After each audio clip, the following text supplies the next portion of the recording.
they're no longer with us, they're on the other side, they cannot present themselves. So obviously their names will be removed. So I do not understand, Mr. Speaker, what the outcry and hullabaloo is against the confirmation process. But, Mr. Speaker, it's before the House. I'm sure we will hear the debate and we'll hear what people have to say if they take a different view. Mr. Speaker, we will deal with those issues as and when they arise. Mr. Speaker, the government is confident that the bill before the House today will achieve its desired objectives to the satisfaction of the vast majority of the citizens of Dominica. Mr. Speaker, I will run, I hope briefly, through some of the provisions of the bill. Structurally, the bill is divided into 6 parts containing a total of 59 sections, plus 1 schedule in the form of the registration of electors regulations, which comprises some 55 regulations.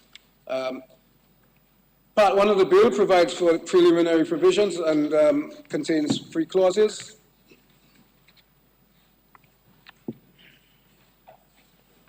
Part 2 provides for polling districts and the appointment of officers and contains 2 clauses. Part 3 provides for registration of electors and arrangements concerning the register of electors and contains 28 clauses, Mr. Speaker. Of those, I would suggest that Clause 11, which deals with the introduction of mandatory issuance and use of identification cards for the purpose of voting, is a most significant change to the existing legal framework.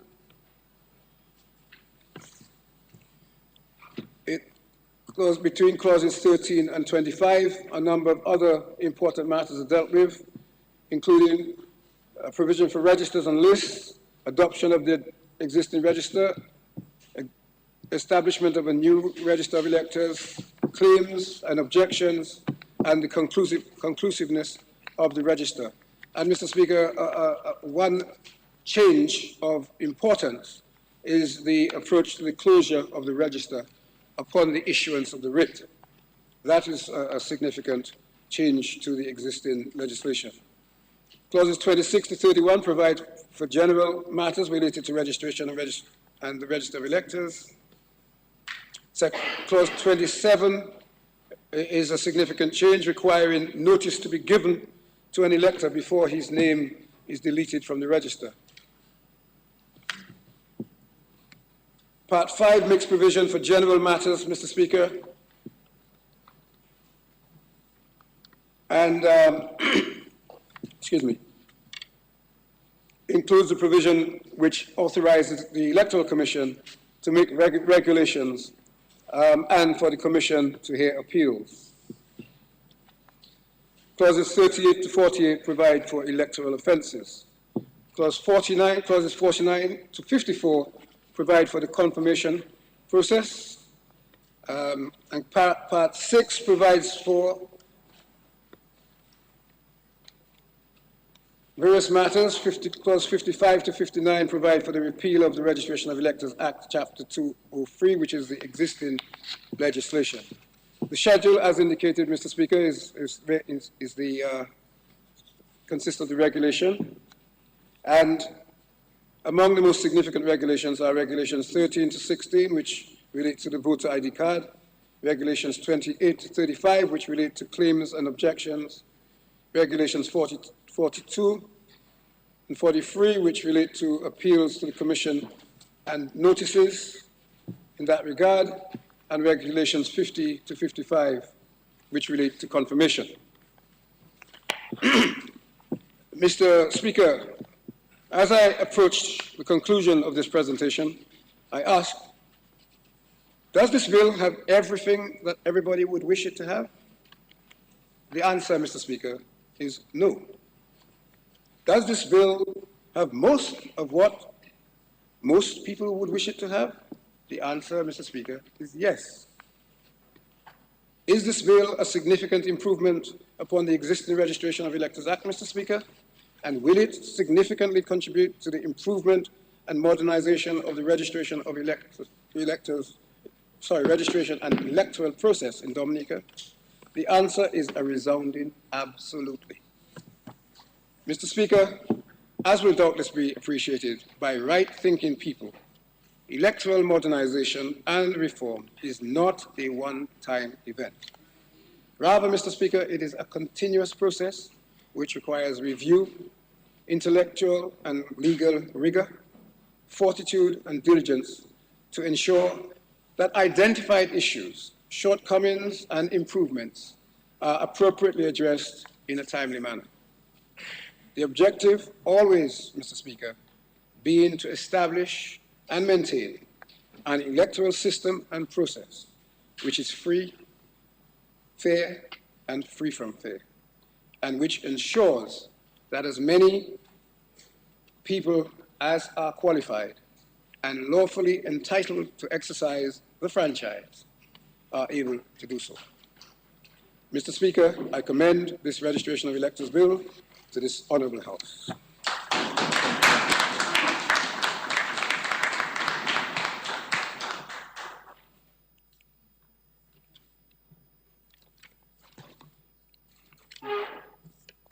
The bill is before the House for debate, but before we go into the debate, I would just like to refresh members' memory and to give them directions. Sorry, my throat.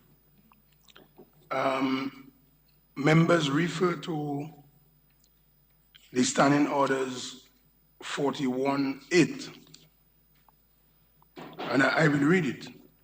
A member shall not read his speech except with the leave of the Speaker or Chairman, but may read extracts from written or printed papers in support of his argument and may refresh his memory by reference to notes. I'm pointing that out because I'm minded to interject if I think it's an abuse of this section. I'm minded. So I'm just giving guidance and list you members in this House, honorable members, say that I'm not following the rules. That's the rule. So I'm just pointing that out to you. And obviously the standing order was placed there for a particular reason. And I'll state one. The intention of this rule is that members should come in the House to parley, to debate, not necessarily import notes verbatim from another party. So that's why I said I may interject. But I'm just saying when I interject, I've already quoted the rules. So we cannot take a paper and come here this morning and just read the whole speech. So to get your balance, your intellectual balance, just recalibrate your thinking now before we move into the debate. We may proceed, and members, let's speak.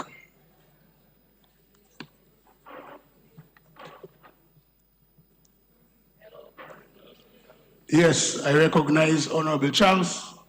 Which one? Honorable Charles Pemberton. Honorable Charles Pemberton. You may proceed. Mr. Speaker,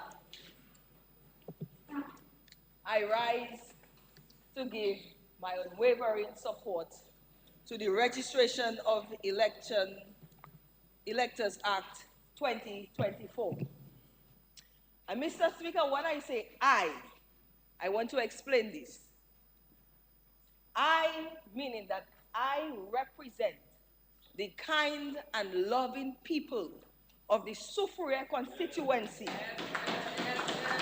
in which in the 2022 elections, 98% of the electors who voted gave me the mandate to speak and pass laws on their behalf in this parliament. It's free and fair elections, Dominica. So, Mr. Speaker, but before I continue, please allow me to refer to my notes from time to time. You may. But remember, refer to your notes. I first want to congratulate Mr. Kasim Birmingham, a multi-talented son of the soil of the Soufriere constituency, who performed at Canada Got Talent last night and won the gold buzzer. Indeed, his mother Joan and his father Steve and the entire family and the entire constituency and all Dominicans are proud of him and wish him the best on his journey, Mr. Speaker. So, Mr. Speaker, this is a defining moment in our history.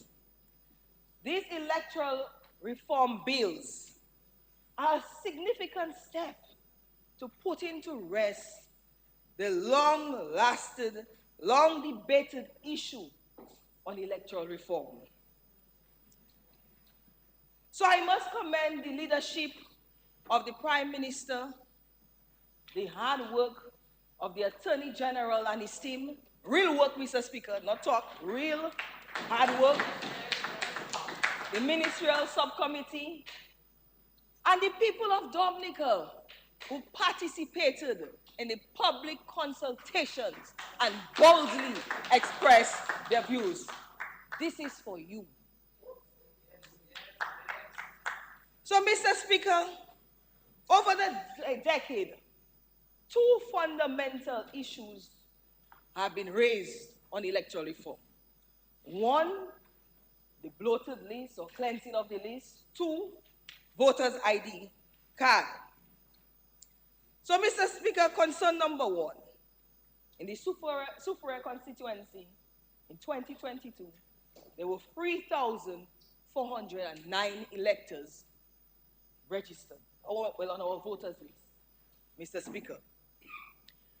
In that election, Mr. Speaker, 1,365 people voted, and I received 1,336 votes, Mr. Speaker.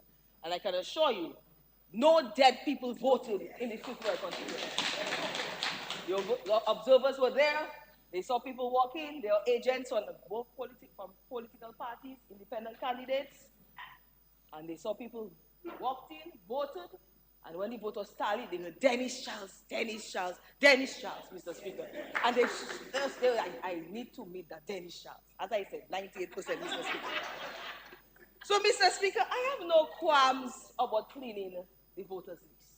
That's fine. We have agreed to do that, Mr. Speaker. And Mr. Speaker, as AG clearly explained, Part 5, Section 51 speaks to the registration, the confirmation process for electors, Mr. Speaker. There'll be confirmation centers set up in all constituencies. There is a Form 31 where a voter will be able to apply to be registered on the voters list. You have to bring your name, you have to write your name and bring proof of ID and any other documents required by the Chief Registering Officer, Mr. Speaker. So it's a very simple process, Mr. Speaker, which I had planned to read this morning, but the AG did such a brilliant job in his presentation. I don't have to go into the details, Mr. Speaker. So, Mr. Speaker, you'll get a receipt that you applied, and once it is deemed that you are qualified and you've met the requirements, a unique number will be generated, and a photo ID will be generated for you. A voter identification card will be generated for you, Mr. Speaker. So, Mr. Speaker, what's the problem? Mr. Speaker, I thought that just this section, which covers one of the most debated issues, would have satisfied the opposition after all their claims of dead people voting. So why is the opposition upset? Why are they crying foul? Is it because that they believe after the confirmation process is completed in 12 months, that when they lose the next general election, they'll have nothing to cry and say? They'll have nothing, no excuse to use why they lost the election, Mr. Speaker. I'm really trying to make sense of it. I'm really trying to make it make sense, Mr. Speaker. Mr. Speaker, I heard Thompson Fontaine, Dr. Thompson Fontaine, let me give you his proper title, on a press conference saying that right now they do not want the confirmation process. They want re-registration. And here why, Mr. Speaker. Here why. One, they claim that to prevent CBI citizens from voting in Dominica. And Mr. Speaker, we know that the process for registering as a voter in Dominica has not changed. The AG spoke to that, Mr. Speaker, Section 7.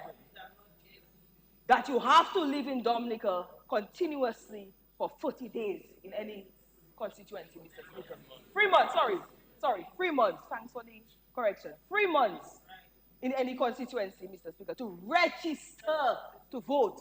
So how is it possible all of a sudden we have an influx of CBI citizens on the existing voters list, Mr. Speaker? I want somebody to explain that to me, Mr. Speaker. And Mr. Speaker, the second reason they gave is because they want only Dominicans residing in Dominica to vote. And you heard the Attorney General, Mr. Speaker. Voting is a right of every citizen of Dominica, Mr. Speaker. So, Mr. Speaker, it is very dangerous for any political party to try to deprive Dominicans from their right to participate in the electoral process, Mr. Speaker. Mr. Speaker, democracy is built on a notion that every citizen has a right to participate in choosing their leaders and influencing government decisions. So, Mr. Speaker, we should be making it easier for people to participate in the process, Mr. Speaker. But the Dominican people can rest assured that the Dominican Labour Party will protect your rights. But interestingly, they always trouble in the same overseas voters to fund their legal battles and other matters, Mr. Speaker. We'll speak to that. We'll come into that, Mr. Speaker. So, Mr. Speaker, the second most debated matter is the voter ID card. So, Mr. Speaker, Part 3, Section 11 provides for mandatory voter identification for voting, Mr. Speaker. So that is being covered by the bill, Mr. Speaker. And not only just a card with security features. It states it in the clause, Mr. Speaker. And Mr. Speaker, we have a biometric passport. We use a photo to do that.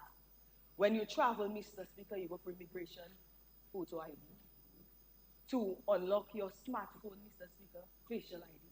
So facial recognition technology is being used in the world, Mr. Speaker. Why must Dominica regress? Go backward in fingerprinting? How can that be a major issue to stop these bills today, Mr. Speaker? Make it make sense, Mr. Speaker. Mr. Speaker, I heard Lennox Linton say in a consultation to a returnee who was asking a question. He asked that, what is required to vote on election day? And Lennox Linton said to the man, if you go to the polling station and you say that I am Lennox Linton, that they will, and your name is on the voters list, they will give you a ballot to vote, Mr. Speaker. That is what he said to the gentleman. I never thought in my wildest imagination that anyone in Dominica would mistake Lennox Linton, Mr. Speaker. I never thought so it was possible. But since it is, Mr. Speaker, he should be happy to have his voters ID card, Mr. Speaker. So nobody can fraudulently vote under his name, Mr. Speaker. So it begs the question, why are they trying to stop electoral reform? Well, we'll get to that, Mr. Speaker. The Act clearly covers two major areas widely debated. But, Mr. Speaker, there's a recent move, a new slogan. It used to be, no electoral reform, no elections. Things have changed. Now it's no campaign financing, no elections. No electoral reform. That is what it is now. No campaign financing, no electoral reform. Very interesting, Mr. Speaker. But, Mr. Speaker, let me remind the United Workers' Party about the 2000 elections.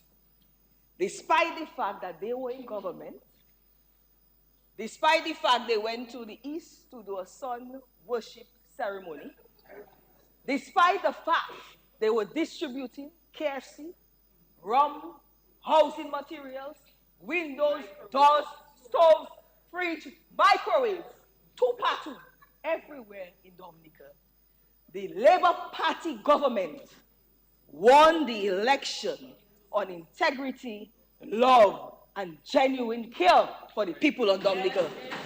So, it is not the largest purse that wins elections in Dominica, Mr. Speaker. Mr. Speaker, the UWP really has no interest in the well-being of the people of Dominica. I mean, I heard Lennox Linton last Friday, and I say Lennox Linton because it's his voice I heard, on a PA system, disturbing people. He came to Point Michel after a long, hard week of work. You know, some people actually work in Dominica, resting at their homes, telling people to come and demonstrate.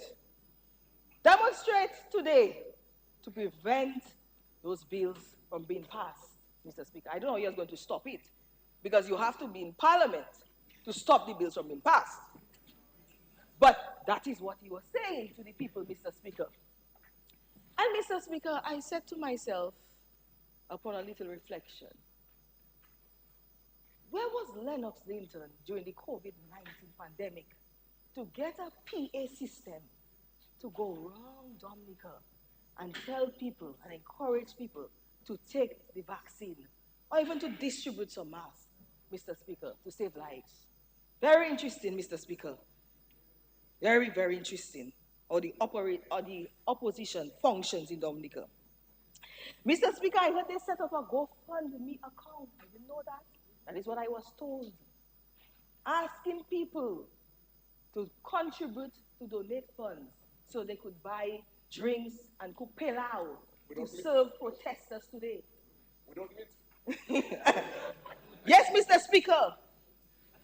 But that same United Workers' Party could not raise funds after Hurricane Maria to fix one house, repair one roof, buy one window, one door, or one nail for even their own supporters, Mr. Speaker. So, Mr. Speaker, I asked ordinary Dominicans, why do they think the opposition wants to stop the modernization of democracy today? Why? And, Mr. Speaker, permit me to share what they have to say, because this is about the people. They are confusing me too. The real answer to that is they never wanted it. They were just putting a front. Can you imagine Linton was going around last evening on a pickup asking for persons to come out and protest on Wednesday morning in front of Parliament? That's just ridiculous. You're truthful. Because they have no strategy to remain relevant after reform. Translate truthful. All crazy, mad. They're all mad. Because they used to abuse the system to win seats. My father gave me plenty stories of them Mantrix back in the days, because they realized that electoral reform is not the answer to their real problem. They are lacking in capacity as a political party. They never wanted reform. It was a convenient football to kick around the election time to cry foul. Getting it now means there isn't anything to be used next time around. It don't even make sense to have an opposition. They are jokers. They don't know what they want. You see how many I read? The Dominican people, Mr. Speaker. What they believe is happening here this morning, Mr. Speaker. So, Mr. Speaker, the Prime Minister is very clear on campaign financing. He said he has approached CARICOM for us to have harmonized legislation, Mr. Speaker. You heard the Dominican people during the consultations. Many people were confused. Many people said, no, they're not interested. Who's going to finance it? Who's going to pay? How is it going to be monitored? So we have never been opposed to campaign financing. As the AG said, we're going with what we have now. We can come back later to make amendments, Mr. Speaker. That's what happens when we pass laws in Parliament. We make amendments all the time. The other day, I brought in a maritime legislation. I had the size of the boat wrong. I had to come back, amend it. There are times you have to introduce new clauses. It happens all the time, Mr. Speaker. So why are we trying to give people the impression that when the laws pass today, that's it? Let us not manipulate our people or mislead them, Mr. Speaker. It is not right. Those who know better. So, Mr. Speaker, everybody in Dominica knows. And Mr. Speaker, I should say we are very open to campaign financing, discuss it. But everybody in Dominica knows, everybody knows, who in the 2019 elections offered diplomatic appointments for campaign funds. So, Mr. Speaker, the UWP plot to stop these bills from passing in Parliament is not about protecting democracy. It's about their own political interests, Mr. Speaker. And Mr. Speaker, according to Proverbs 6, because they're quick to tell people, let's protest, let's cause mayhem in Dominica like February 7th and all their bad behavior they have displayed to the people of Dominica as opposition or outside party, because they're not in the house, so they're not really opposition. I don't even know what they are, Mr. Speaker. But Proverbs 6, 16 to 19 says, these 6 things the Lord hates. Yes, 7, an abomination to him. A proud look, a lying tongue, hands that shed innocent blood, a heart that devises wicked plans. Mr. Speaker, I repeat that. A heart that devises wicked plans. And one who sows discord among brethren. And in the 7 things I've listed today, they must pause and think, if weighed in the balance, will they be found wanting? Mr. Speaker, the Lord God Almighty stands with the Dominica Labour Party government. So, Mr. Speaker, my final words is that I am having a bumper year in tourism. We had 34% more people this carnival than last year. The international airport is under construction. The marina is under construction. The cable car is under construction. Very soon, 21 families in the Soufriere constituency will receive their keys to their new homes, resilient homes. So, Mr. Speaker, the executive has done its part. We have brought the legislation. We have made the funds available to the Electoral Commission, over $3 million, AG told you. We have better use for funds, but we have accepted that we want to modernize our electoral system. So here we are. So the executive has done its part. The Electoral Commission is waiting for the power to do their part. So the Parliament must now do its part and pass the bill, Mr. Speaker. Pass the bill. May God bless this beautiful country and people. Thank you, Mr. Speaker.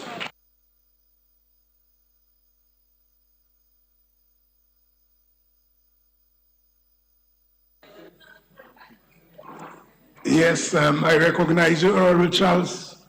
Yes, morning, Mr. Speaker. Morning to my colleagues in this honorable house. I rise to give a contribution on this electoral reform bills because I personally think this is the reason why we have this opposition here. Because this bill, well, this, I would say, over 17 years now, this has been an ongoing debate for the opposition and the government of the day. So, more than that, according to Mr. Blackmore. But anyway, I stand for this bill to be passed. I'm going to tell you why. Because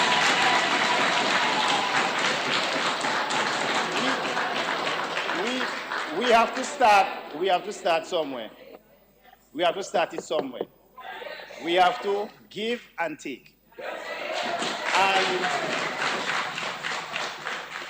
this is not about political parties showing how strong they are. This is not about the government flexing their muscle. This is about democracy. And you foresee me a little bit about that. I remember it. No, But you can refer to your notes. I know. I just don't want people to abuse the process. Yeah.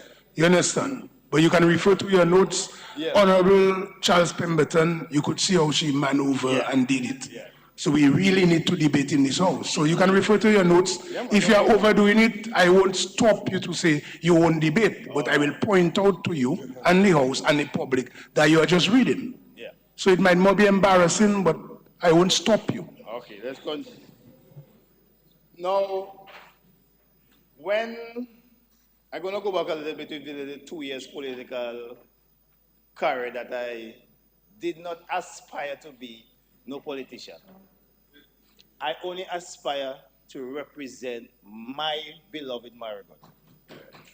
And as much voices Marigot people can get, I only seek to get those voices. In 2019, we had some demonstration in Marigot. And when the demonstration get heated, they said, well, the opposition at the time, United Gospel Party, said, let the ballot box pass. And it had some young voters that was prompt and heated to really demonstrate. And when they said let the ballot box pass, a lot of them shoulders was dropped. So when the election was called in 2022, I see especially the young voters, and certain things was breathing on the ground, like we talking this protest and this rioting thing. So I said, I want to stand for a cause. I don't just come to stand because United Workers' Party stayed out. But the young people are very concerned. We need somebody to hold our hand. So I rise to the occasion to hold their hand and lead them to the right way, because protest, yes, the educated ones, the calm ones will protest and they'll go at their home. But remember, you're leaving the ordinary man that is already agitated, is already hyped. And when they think they're just going to just lash out. So no, I don't want this, especially in Marigot, because I would like to also advise the government and the opposition. This demonstrating thing is played out. Everything we need not supposed to be coming from a demonstration. The government is supposed to act more promptly, and the opposition needs to do a different way to get the answers. We need to change this way of, we need to work together. It's simple. There's a different way of calling out people. These demonstrators have been destroying each other, damaging each other property. So you say, especially the young voters, I know the AG tried his best. He's nonchalant, he's slow, he's nice. But you see this section this, you see this section this and that, the ordinary man don't want to hear that. The thing what we want to hear, about talking about media access. And before this house was called, I put out a few documents to really see how the media access really gravitated. You have to go and pay DBS. DBS maybe have 5 followers, nobody will follow DBS. The media access, you have to create your own access. The Honorable Blackmore told me he saw my release. I wonder how he saw it. That means the media access is accessible to anybody. Put it out there and he will see it. Once whatever you put out there is making sense, the media is going to call you. DBS called me. Because what you're putting out there, once it's making sense and it is good news, they will ask for it. So this thing about going to pass legislation and pass laws to make leader, put political thing on it, not making no sense. Create your own media, everybody on Facebook, everybody on Twitter, everybody on Instagram, everybody on everything. Why must you want to force a legislation to make media put things on things? That don't make no sense. Now, when it comes to searching, you see these books here? You see, I don't know if it's because of how I grew. You see these books here? These old colonial laws, they need to reform. They need to be reformed. So the AG, after this is said and done, we need to take each one of them book, take them together, throw them outside, and then watch one by one and bring them back inside. Because these books need to change, because we need to move with the globalization and the changes of the international world and everything. We need to change all those things. Because these, yes, so that is why some of the things we want, I would like a set date for election, but we have to change the constitution for a set date. So now, I will not hear, why say I hear my friend who said, I feel to call it. Then I hear my next friend say, well, call it no. No, I don't really like that. Because everybody, it's like we're playing with big people. We need to get this level, everybody wants a level playing field. Everybody wants a level playing field. But I'm not concerned about all those senior boys, senior parliamentarians, you know. You see, those are coming after.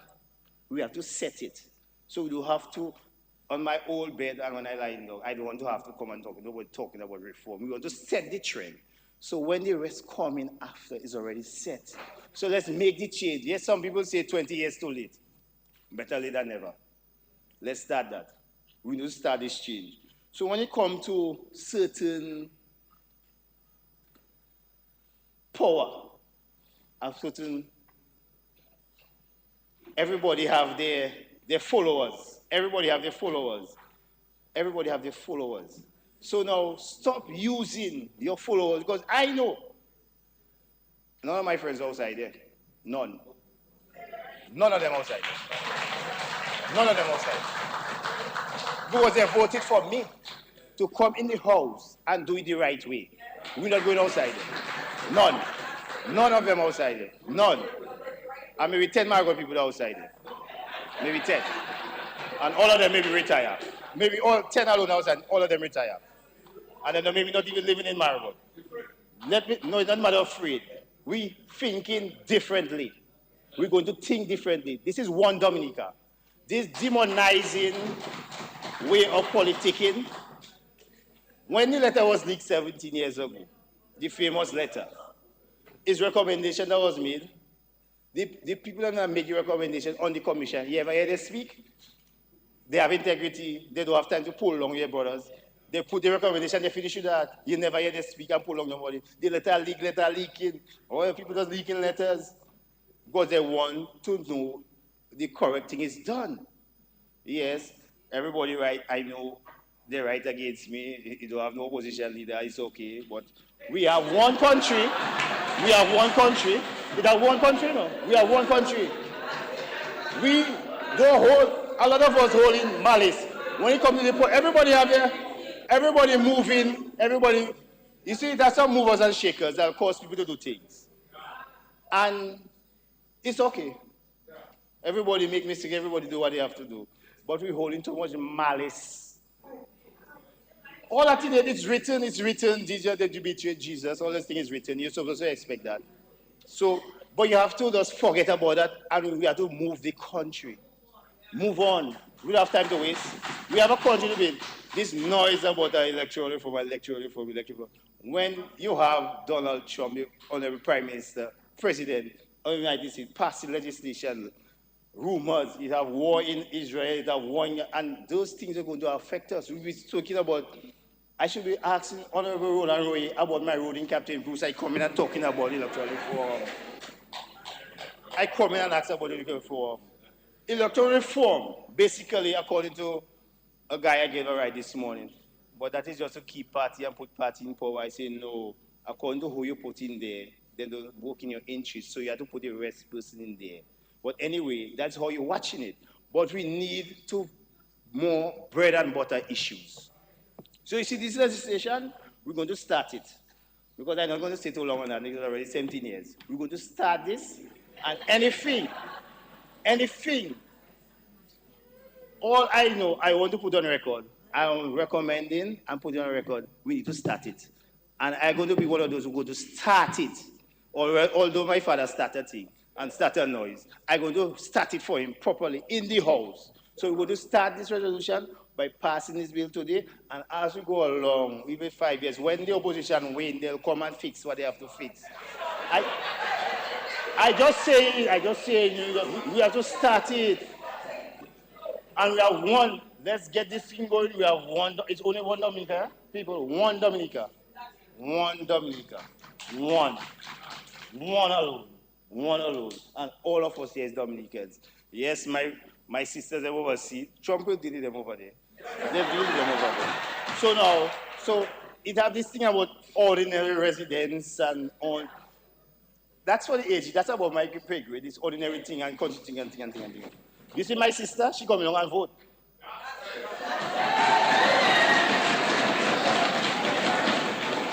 And if she don't come now, nobody will taking her off the list until when she come now. And when she ready to come and reconfirm, she come and reconfirm. You don't force it, nobody off no list. She from Dominica. She had Dominica passport. I don't force no Dominican to tell them when to come.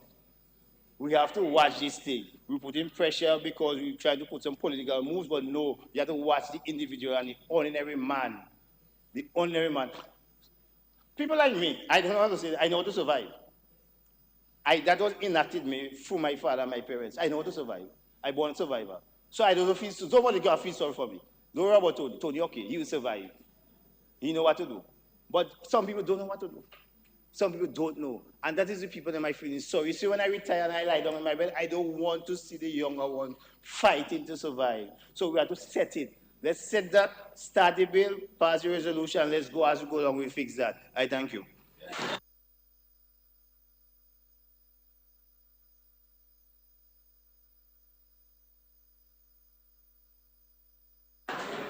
But Honorable Charles, I didn't see you read notes.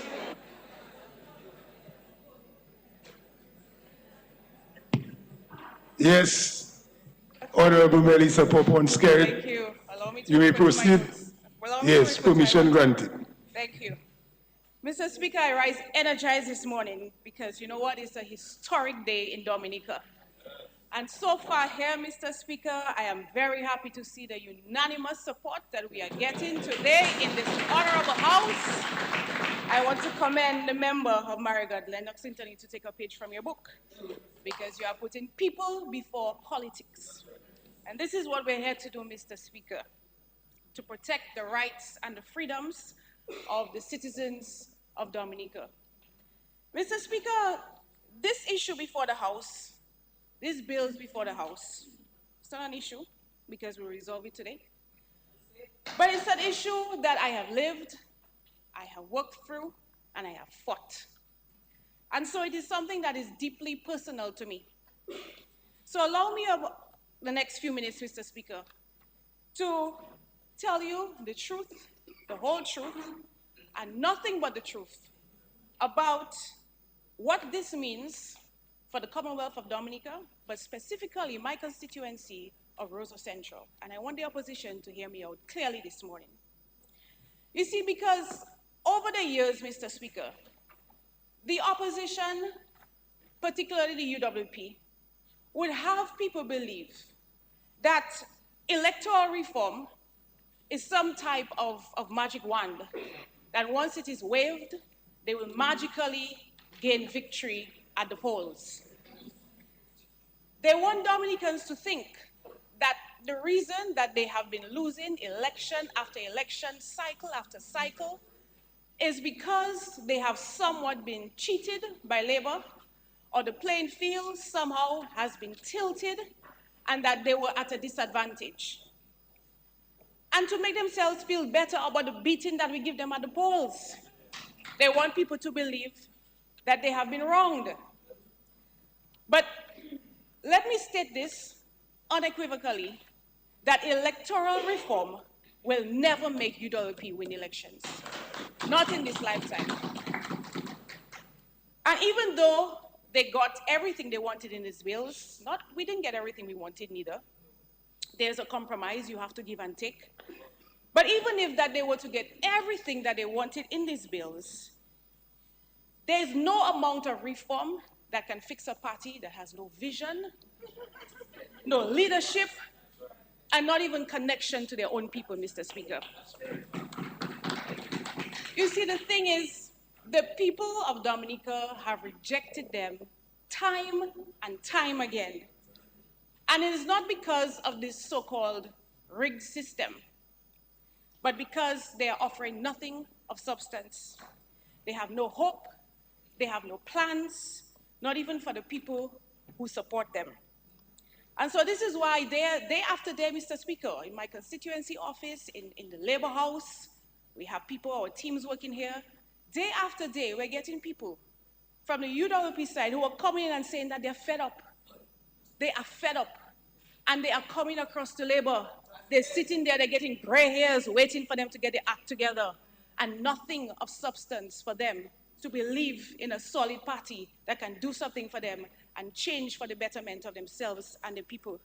Sadly, Mr. Speaker, it's the same old circus and the same old clowns of leadership that we see.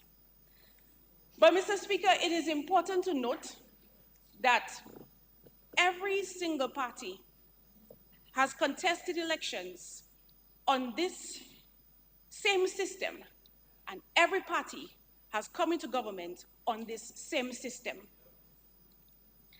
I'm a walking voters list, Mr. Speaker. I carry it everywhere. I know my constituents back to back. I know my streets, my homes, my people. I know them name by name. It's like I have a doctor's file on everybody, Mr. Speaker.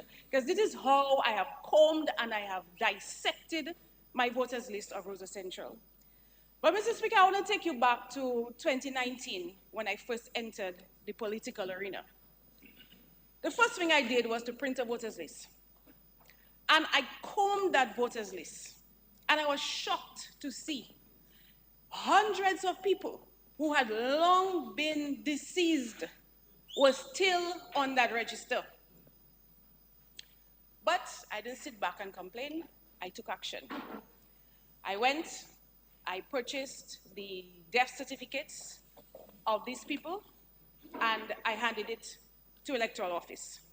And this was in an effort so that they were able to clean that list before we went to the polls during that year, Mr. Speaker. And I say this to say that, Mr. Speaker, we all have a duty and a responsibility to draw to the attention of the Chief Elections Officer if there are any dead people on our list, or if there are, in some cases, illegal registrations. You can query that, like I've also done, Mr. Speaker. And that is what leadership looks like. That is what accountability and transparency looks like. And this is what responsible citizens do. But, Mr. Speaker, they don't want to do the hard work. They want to cry foul. They want to protest. And they are the ones who are also, they are the ones who have been complicit in the inflation of our voters list. But, Mr. Speaker, when people point their finger at you, you have to look at where the three fingers pointing back, It is at them, guilty as charged. So I I am very excited about what is happening today before the House, because in addition to that, in Rosa Central in particular, I've also picked up names of people who do not, on addresses that do not even exist. Mr. Speaker, an open lot. A lot which had never been developed, ever. It's not to say that Hurricane Maria destroyed a home and it's flat now, but they were registered before. An open lot with nothing, Mr. Speaker. And the famous one we always laugh about in the office, new names registered under a step, to a step.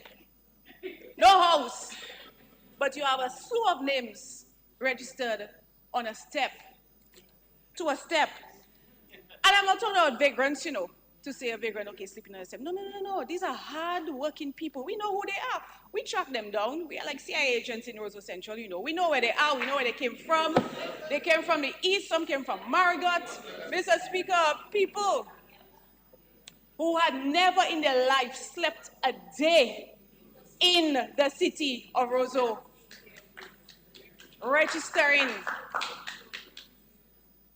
Because the thing is, to register in a constituency, you have to prove that you have been living there for at least 3 months.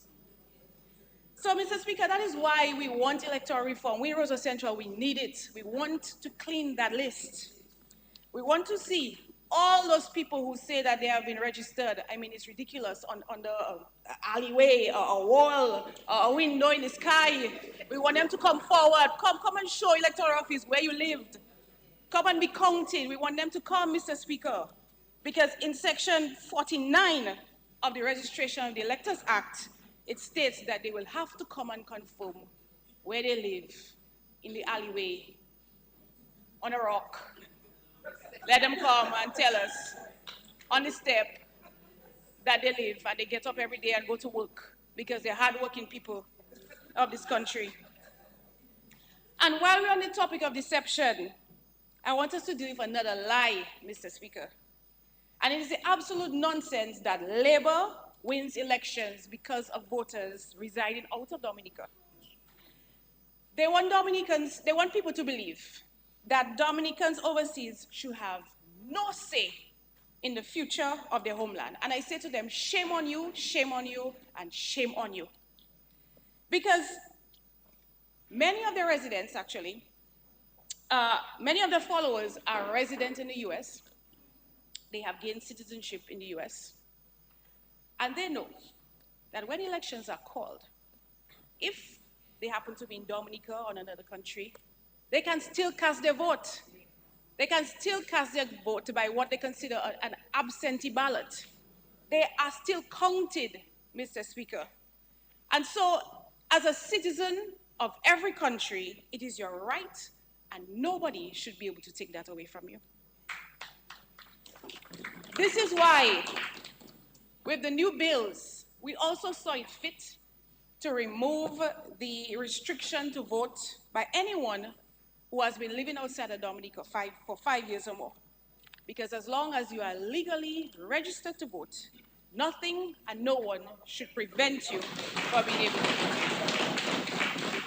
And that is what we are doing here, Mr. Speaker. We are protecting the rights and the freedoms of our people here in Dominica. Because, Mr. Speaker, I'm part of a government and a party who treats all Dominicans, whether they live here or abroad, we treat them the same. I'm part of a government and a party who understands that many of these overseas voters once lived here, and they helped build this country by their sweat and their sacrifice, and that they have every right to have a say in the future of their homeland. And what does the opposition want? They want them to strip them of that right. They want to tell them that because that they live abroad, they're not Dominican enough. Mr. Speaker, I think this is disgraceful, and we will not stand for it. But while they waste time complaining, Mr. Speaker, we are working, we are building. You know, this government never stops doing and fulfilling on the promises that we have made to the people. And I want to tell them what real leadership looks like. Right now, Mr. Speaker, as you know, we're soaring with tourism. We had an inflation of people here this year, and of course, next year, we are going to see a lot more on our shores. Mr. Speaker, in fact, we don't even need to remove that 5 years because you know what? Diasporans are telling me they placed on their calendar, they're here for Carnival and they're here for Creole Festival. Twice a year they come in here, Mr. Speaker. Mr. Speaker, right now we are building, in my ministry, we have 11 housing sites under construction, 11 under the MMC project. And we are seeing the light at the end of that tunnel because in a couple of weeks, 2 of these sites will be handed over. So 37 families in Scott's Head and Eggleston will receive a beautiful, hurricane-resilient home with a concrete roof, open space, shatterproof windows, backyard porch, beautifully painted. Will be handed over these homes very soon. And when we talk about opportunity, Mr. Speaker, you know the government is always selling land to people who want to develop themselves. We've been very aggressive lately, and there are a number of people, young people who want to invest in their future. They want to own a piece of Dominica. They have been buying land at subsidized rates, Mr. Speaker, from the government, buying land to build. Young people in 21, where I just did one for 21, another one passed through cabinet on Tuesday, 31-year-old who wants to buying land to invest and own a piece of Dominica and build their future, Mr. Speaker. Mr. Speaker, we are not just talking progress, we are delivering it. We are not just giving hope, we are making dreams come true here. And so, let the record reflect that this government, we do not fear electoral reform, we welcome it, we need it, and we embrace it. Because we know that there's no amount of reform that will change one fundamental truth, that the people of Dominica know leadership when they see it, and they know failure when they see it. There's no amount of finger pointing, and no amount of crying foul, and no amount of excuse-making that will save this lazy opposition from their own incompetence, and like we have been seeing, even their own demise. And so it is clear that UWP does not want reform, electoral reform. They demanded electoral reform. They walked the streets, Mr. Speaker. Every Wednesday, we had the Wednesday walkers making noise in people's head in Roseau, demanding electoral reform in our streets. But Mr. Speaker, now they are getting it. What are they doing? They're protesting outside again, making more noise, acting the fool. But we must not forget when we came here in Parliament in 2017 to seek to effect the electoral process. And what they did, they started firing gunshots right outside this honorable house. 8 years later, we are here again today, Mr. Speaker. But this time, Parliament will pass these bills into law. It's comprehensive set of measures to modernize our electoral process. And this is a historic day, Mr. Speaker. So I say, let's get on with it. Let's bring the reform. Let's update the laws. Let's confirm our registrations, and let us demand accountability. Because at the end of it all, there will only be one outcome. Labour will continue to stand tall, and they will continue to fall flat. You see, because the people of Dominica know who they can trust. The people of Dominica know who has their back. The people of Dominica know who cares and means well for them, Mr. Speaker. And I can tell you, Mr. Speaker, in Roseau Central, we stand for reform, not rebellion. We are ready to roll. Let me big up my constituents who are here today, Vado, Samantha Robinson, and our soldiers who are here. Thank you for supporting this. Mr. Speaker, in Roseau Central, they say we're like sharks. That's what they call us, because we're fearless and we don't look back. And so, my team, we're ready. We're ready to roll. We're ready to attack that new voters list. Thank you. Thank you, Mr. Speaker.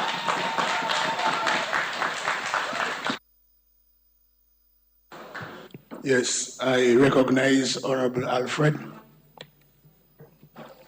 Mr. Speaker, I rise on behalf of the people of the Castlereagh constituency with a short presentation to support the registration of the Electoral Act registration process. Mr. Speaker, having worked as an election officer, may I refer to my notes a little because I have some facts, some little. Yes, permission I don't do the granted. wrong thing, man. Yes. As having worked as an election officer for more than 20 years, I can confidently say our electoral process before this reform was a very reliable one, a very fair one, a very free one, a very free from fear one, a very wholesome process, which made it simple for all those who were of voting age to register and vote. When the Dominica United People's Party, under Honorable, I'm trying to read in my notes now. I said, when the Dominica United People's Party, under Honorable Frank Barron, won in 1960, this electoral process was very reliable, very fair, very free from fear, and a very wholesome process, which made it simple for all those who were of voting age to register and vote. At that time, Mr. Speaker, losers conceded, they congratulated the winners, and we moved on. Mr. Speaker, when the Dominica Labour Party, under Honorable Edward Oliver Leblanc, won in 1961, 1966, and 1970, this electoral process was a very reliable one, a very fair one, a very free one, a very free from fear one, and a very wholesome process, which made it simple for all people of voting age to register and to vote. At that time, losers conceded, we congratulated winners, and we moved on. I come in, Mr. Speaker. Mr. Speaker, when the Dominica Labour Party, under Honorable Patrick Rowland John, won in 1975, this electoral, the teacher are talking here, so if you catch the rhyme, you can join the rhyme. This electoral process was a very reliable one, a very fair one, a very free one, a very free from fear one, and a very wholesome process, which made it simple for all those who were of voting age to register and to vote. At that time, Mr. Speaker, losers conceded, congratulated winners, and we move on. Mr. Speaker, when the Dominica Freedom Party, under Honorable Mary Eugenia Charles, won in 1980, 1985, and 1990, this electoral process was a very reliable, a very fair one, a very free one, a very free from fear one, a very wholesome process, which made it simple for all those who were of voting age to register and to vote. Mr. Speaker, at that time, losers conceded, congratulated winners, and we moved on. Mr. Speaker, when the United Workers' Party won under Honorable Edison James in 1995, the electoral process was very reliable, very fair, very free from fear, and a very wholesome process, which made it simple for all those people who were of voting age to register and to vote. At that time, Mr. Speaker, losers conceded, congratulated winners, and we moved on. Mr. Speaker, when the Dominica Labour Party won under Honorable Roosevelt Douglas in 2000, this electoral process was still very reliable, very fair, very free from fear, and a very wholesome process, which made it simple for people of voting age to register and vote. At that time, The losers had difficulty to concede, to congratulate winners, and losers found it hard to move on.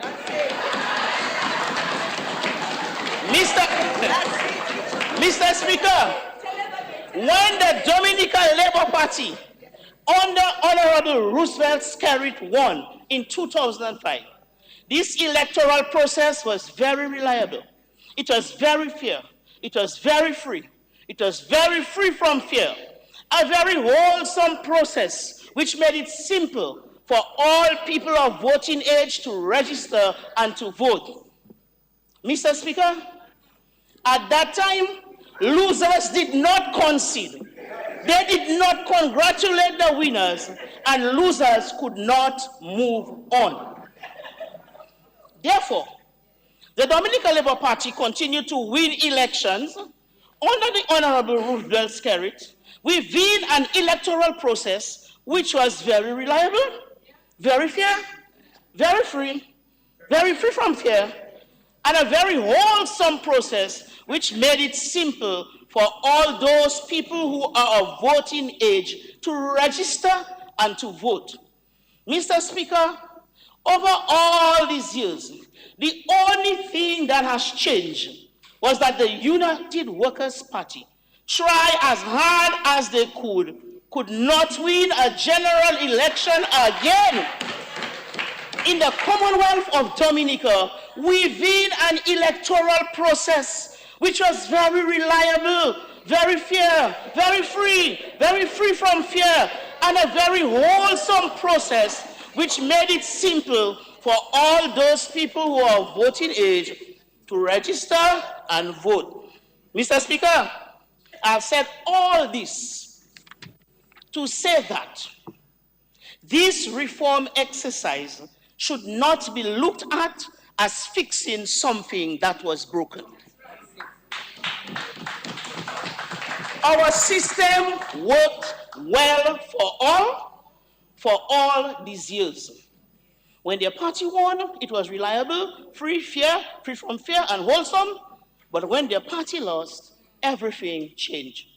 Mr. Speaker, this reform activity will not be the road to a win to our losers, as we've heard. Neither will it be a thing to fix political parties that seems like jigsaw puzzle pieces in a box, and they're waiting for the reform to be the final piece to put together. No. Mr. Speaker, the process will not be fixing anything that is broken. It will, however, enhance the process. Electoral reform is not a transformation process, but an enhancement process, a modernization process. Mr. Speaker, I am all for this electoral reform. This modernization process, I'm all for it. Because this has been ongoing for history, in an effort to make voting easier and not more complicated. Once upon a time, you had to be a 21-year-old man, and your people had to have wealth, either land or plenty money, and then you could vote. We had electoral reform, and that changed. Once upon a time, women couldn't vote. We had electoral reform. Now women are allowed to vote. Once upon a time, adult suffrage was at 21. When it was dropped to 18, voting age, you can vote. So, Mr. Speaker, even revisiting of constituency boundaries was a part of the process. You can check the history, I'm not for that this morning. But I'm saying, Mr. Speaker, every time there was a process of reforming the electoral system, it was to make voting easier for people. I do not understand why this reform, some people seem to want to make it more difficult for people to vote. Because, Mr. Speaker, the basic objective of electoral reform is to improve voters' opportunities and to make it easier for people to exercise their right to vote, and to address aspects of the electoral process that fails to serve in a democratic process. Mr. Speaker, our electoral process had very little to be addressed in these areas. And therefore, some people kept the conversation on electoral reform going on and roundabout because they were trying to fix something that was not broken. So they dismounted the process and they mounted it back and they said, there's no significant change. Let's come up with that. There's no significant change, so let's come up with the next thing. And we just are going on and on and on. So, Mr. Speaker, the time has come to wrap up this part of the conversation. Mr. Speaker, electoral reform is not about a competition between the Dominican Labour Party and any other party. Okay? It is about respecting the right of every citizen to vote for the candidate of their choice and making it as simple as possible for citizens to exercise that right. We heard that. Mr. Speaker, let me give you a little experience. I went to an electoral training workshop in 2016. We were placed in groups to think about the simplest way in which we can think people should register and vote. Most people agree generally that as long as you can come, prove your age, you have an ID, or you've been an older significant person in the community to say, yes, I know that person and you're over 18, you could register and then you're ready to, you could vote. But Mr. Speaker, when groups came up with all kinds of weird ways to vote, some say any mark by the symbol. Some say put the candidate picture too by the symbol. But yeah, my group, Mr. Speaker, my group said put a big red box and put a big blue box and put a bin. Give voters 2 beads, a red bead and a blue bead, and they go inside the thing. If you're voting for your color of your party, you put your red bead in the red box, and the bead you didn't use, you put it in the bin. Mr. Speaker, that was some real silly, you know. But we tried so hard to remove everything that could be a barrier to voting because we understood the importance of voting despite limitations in literacy and anything else. We understood the importance of voters exercising their rights to vote as long as these people are registered to vote. Mr. Speaker, we tried so hard. And sometimes when you try too hard, you become ridiculous. Mr. Speaker, I could take half of the day there speaking about the process. But I want to talk a little bit about the ID card. I'm all for the ID card, Mr. Speaker. I'm all for it. I embrace the ID card. I'm saying to myself, the way things were, we could have asked people to bring a picture ID and we would. We didn't have to go spend all that money and do all that thing. We could have asked people to bring but we agree for the voters' ID. Mr. Speaker, that will address a lot of things. Because before, people who work at the polling station, they knew everybody, but now that's different. People move to work, fellas come up with their girls, girls come up with their person, and so the ID card will address that, yes. The ID card will address that part. Mr. Speaker, I'm also all for the confirmation process. Because by the end of the confirmation process, we will generally have a really clean list. The confirmation process is very simple. If your name is on the list already, Mr. Speaker, nobody can take out your name. You go to the place with an ID, you say who you are, and they check you. For me, it's going to be very easy. I'm just going to be saying, Octavia Alfred, I vote in A04, and I even know my number by heart, and we're good to go. So, Mr. Speaker, whatever electoral process involved, it is always about making sure voters exercise their right. We depend on people who work at the polling station. And that is why, Mr. Speaker, I jump in my notes. That is why, before I wrap up, I want to spend some time to say thank you to all the people who have worked in the electoral process. Because this is a very sensitive issue, and sometimes we take these people for granted, and sometimes these people themselves take themselves for granted. But this is a work that includes legal proceedings. So I say to the people who have worked for us in the electoral process, as election clerk, registering clerk, I want to extend on behalf of the government a big thank you to you. And I say to you, cover yourself by doing it right, by doing it well and by doing it correct. Mr. Speaker, before I end, I want to tell you, you see me, I already see the good, the bad, and the ugly. The good, when a person loses and they are going to lose. The bad, and Mr. Speaker, if you lose by one again, now it comes to ugly. It comes to ugly now. And that's why I appreciate the people who work. I got experience. In 5 minutes, polling station, road full of people, burn her house, all kinds of things. Police going to take a children in house. That's what it is. That's why it's not a joke thing that we are dealing with there under this reform. Mr. Speaker, I also, before I end, I'm wrapping it up, I don't want to take too much long time, but I also want to say that there's research on something called election grief. Let me address that a little. Election grief. Because, Mr. Speaker, when people lost, there's a grief. That's not a joke. You can go read about it. When people lost, there's a grief that goes with it. And if you grieve for 5 years, you enter the next election with grief, and you become meaner, you become, it's not jokes, you know. So therefore, I want to encourage those people who are aspiring politicians to learn to deal with election grief while it is at the loneliness, sadness, and fatigue stage. Because when election grief moves to the high stage of anger and denial, it is dangerous. Therefore, I'm glad to, and it affects the whole country, you know. I'm glad where we are today. I'm happy for where we are today. I am sure the process will continue as we move forward. Only thing we can say, government only can control what government have over.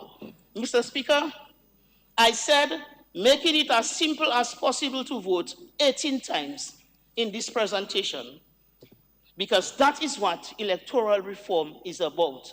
And for this reason, because it's going to make it easier for the process, I stand and I support the bill. I thank you.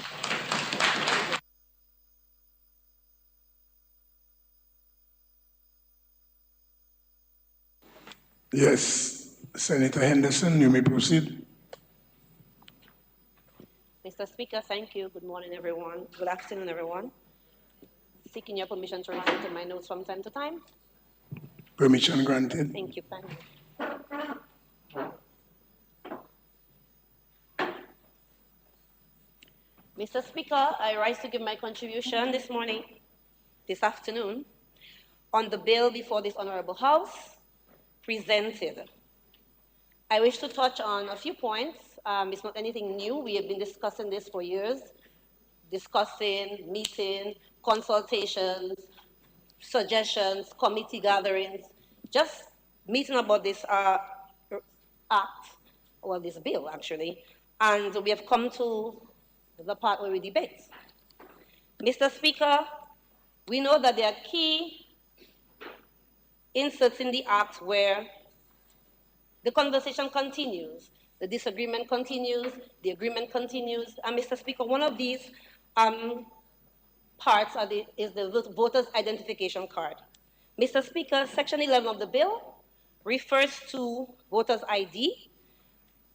I, for one, I welcome this as an ID, an appropriate form of ID for all voters in the Commonwealth of Dominica. Mr. Speaker, though, however, the section leaves up to chance what the prescribed form and prescribed information should be. Mr. Speaker, this piece of legislation should present the specification that the ID card should possess. So we shouldn't wonder what should be on the ID card. It should be specifically stated here. The name, of course, your name, your date of birth, your photo, fingerprint, a unique ID, or a key identifier for any issued ID. So, Mr. Speaker, we shouldn't wonder what the voter's ID should hold, or we shouldn't assume it should be specific. Mr. Speaker, this is a pertinent information which is excluded from the legislation. When passing laws, we should not have any ambiguity.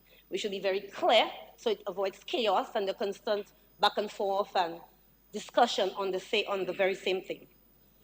Mr. Speaker, another pertinent discussion which has been ongoing is the voters list. Mr. Speaker, Well, I was going to say from us on this side, but from us,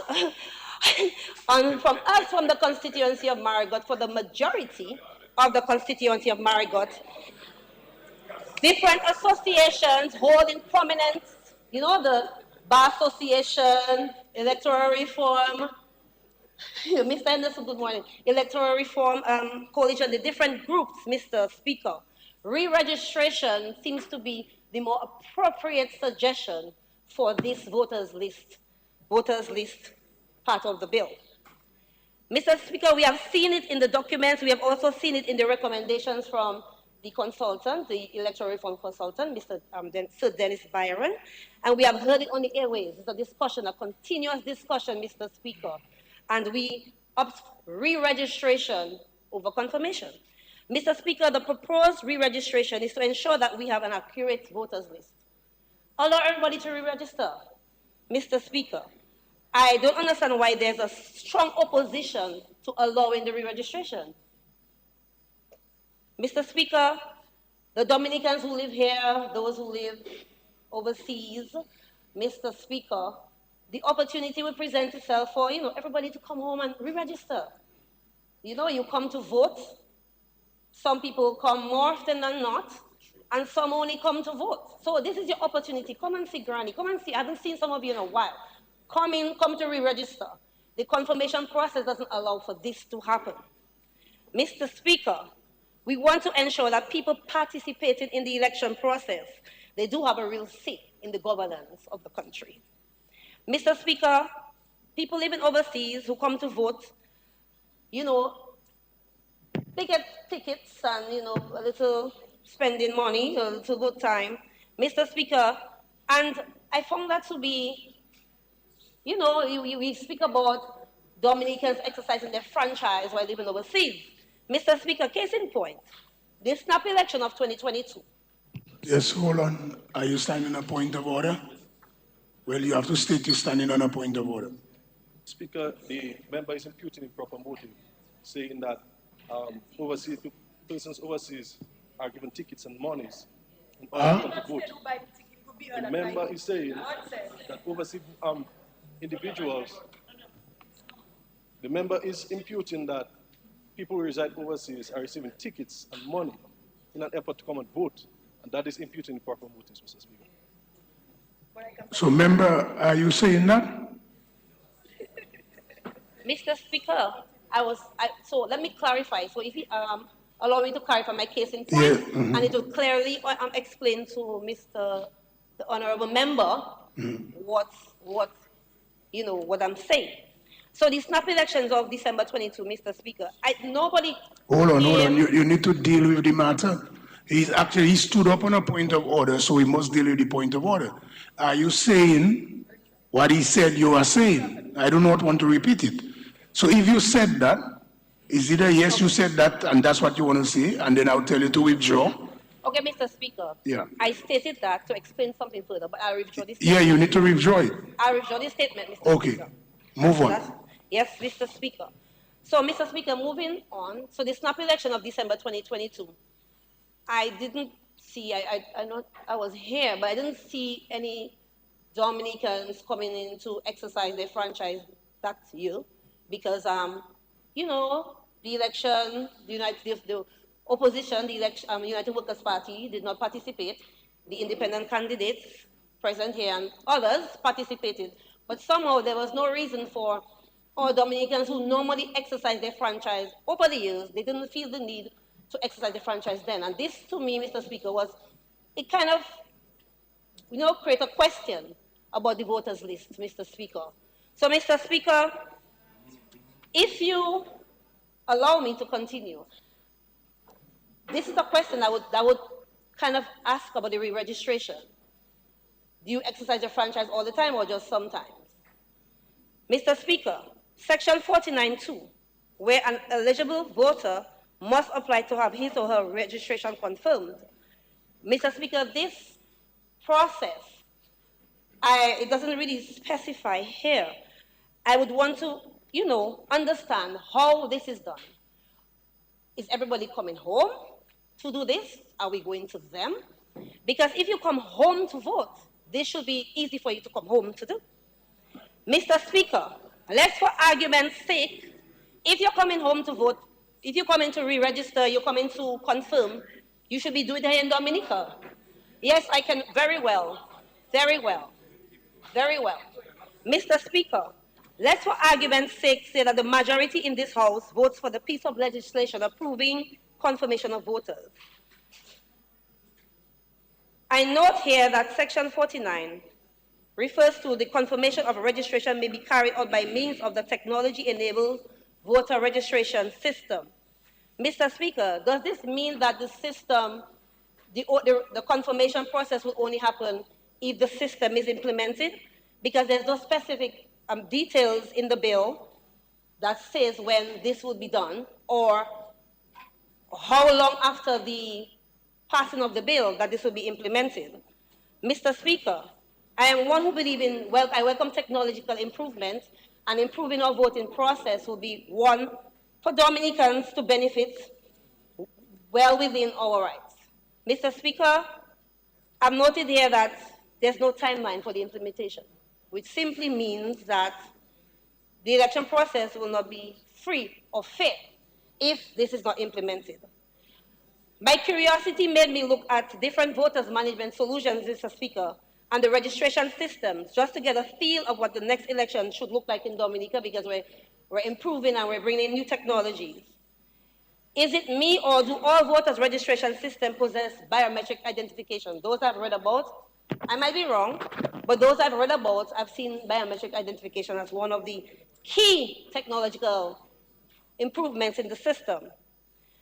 The technology will improve our electoral process when it is implemented, especially one which possesses the biometric identifier, which I notice is not part of the voter's ID implementation process. Mr. Speaker, the recommendations that we receive from the electoral consultant, I know that we can't take all the recommendations into consideration, but Mr. Speaker, there are key pertinent recommendations which will enhance our electoral process, which will not be taken into consideration. And this has to do with the biometric identification.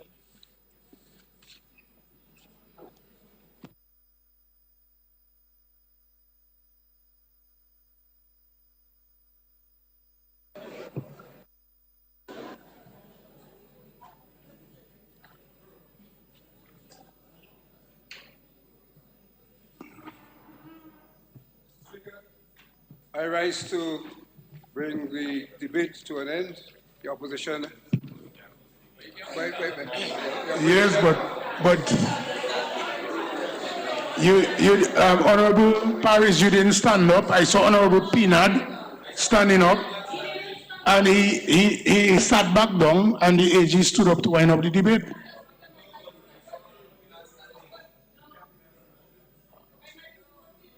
So, Honorable AG, Honorable AG said, the Senator said you are standing, let's allow her to speak and wind up the debate. Yeah. Yeah. Yes.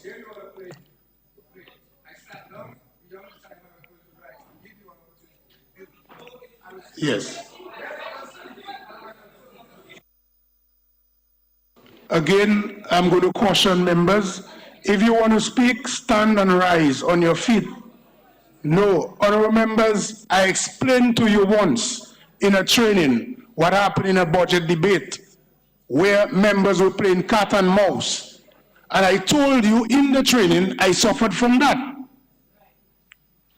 So, I'm going to allow Senator Victor to speak on the matter, and just after that, if no one stands up, the Attorney General can proceed. Immediately. So, Senator, rise on your feet. We'll switch to Honorable Senator Anderson.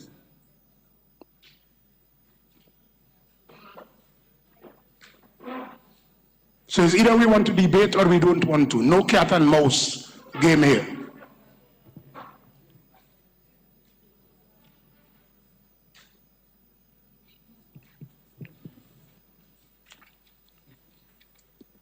Good morning, well, good afternoon to all. I rise to give my contribution to the long-awaited electoral reform bills.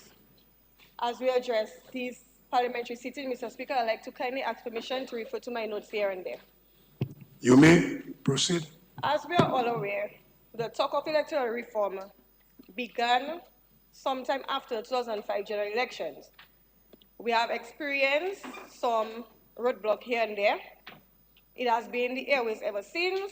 We have had 4 general elections ever since. But I would like to congratulate my people of Dominica for their consistency in ensuring that this is before this house today. And I would like to tell them whether they may feel that it's not up to their satisfactory level, but the most important part, that it is here, it has started, and they should rest assured it's only the beginning. The most important part of all this that is here before this house. The electoral reform process is crucial to ensure elections are fair, transparent, and accessible. The improvement to electoral legislation is not only the responsibilities of parliamentarians or politicians, it is the responsibility of every Dominican citizen. This legislation should never be influenced to the advantage of any political party, whether the government or the opposition. To ensure that there is effective electoral legislation begins with the proper registration of electors and maintenance of voters' lists. To begin this, I believe that public awareness is something we should uphold. With public awareness,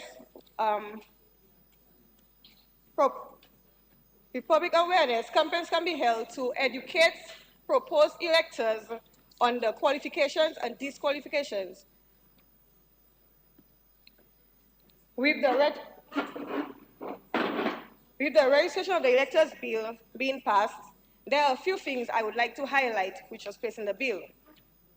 A person is qualified for registration as an elector for a polling district if the person is a Dominican citizen, a colonial citizen who had resided in Dominica for a period of not less than 12 months immediately before qualifying date. 2, a person may not be registered as an elector for more than 1 polling station, district, voter identification card.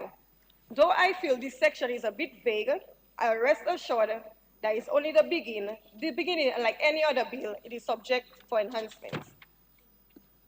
Number 4, no deceased individual name should be on the published list, which comes out at the end of September every year.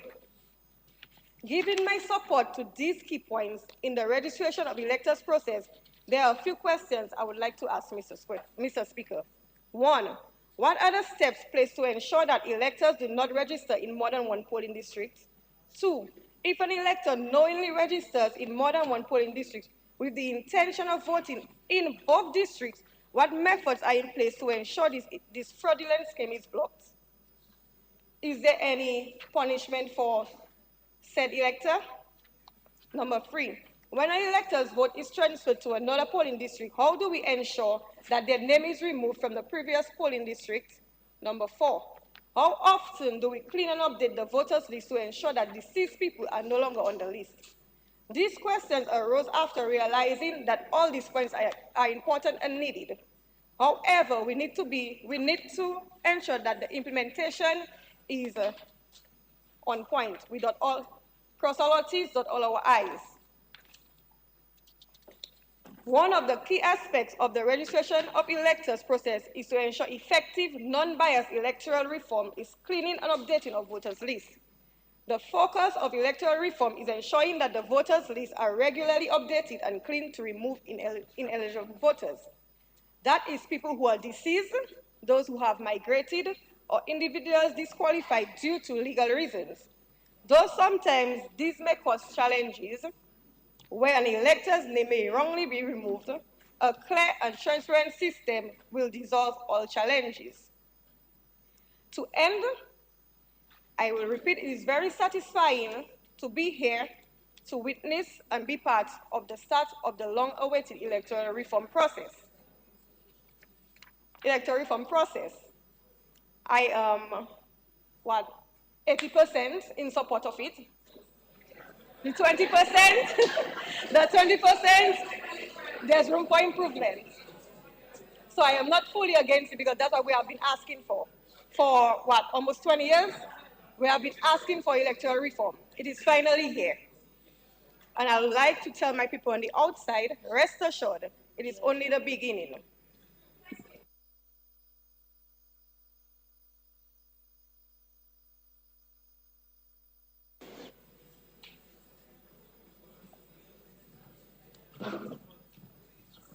Yes, Senator, you may proceed. Thank you very much, Mr. Speaker. Mr. Speaker, with your permission, I would like to have leave to refer to... Permission granted. Right. Mr. Speaker, other parliamentary colleagues, good morning. Well, it's afternoon now, sorry. Section 33(2)(a), Constitution of the Commonwealth of Dominica, speaks to the qualifying criteria that provides for an individual to be duly registered. In short, these qualifications are as follows.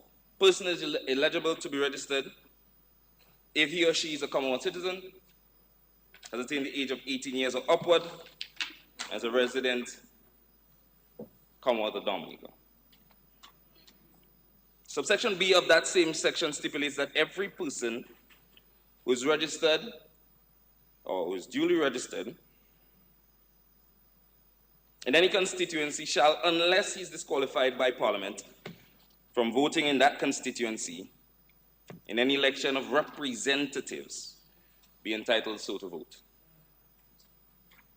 Largely, Mr. Speaker, this is a premise on which my parliamentary colleagues on the other side has tabled the idea that once someone has met the qualifying criteria to be registered, and they are so duly registered, that their name should remain on the list.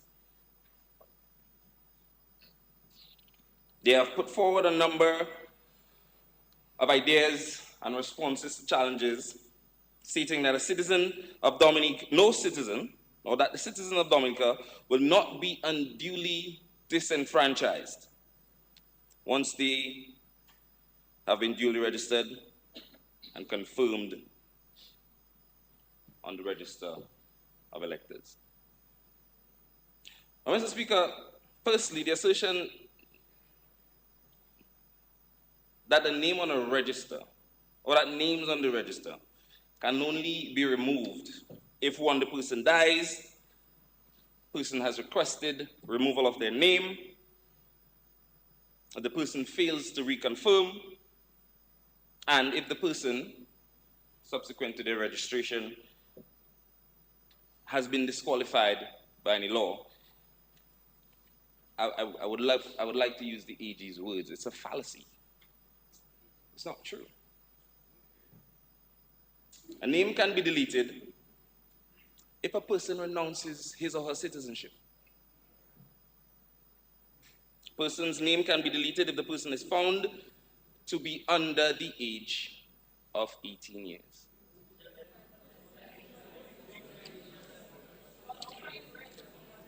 But exactly.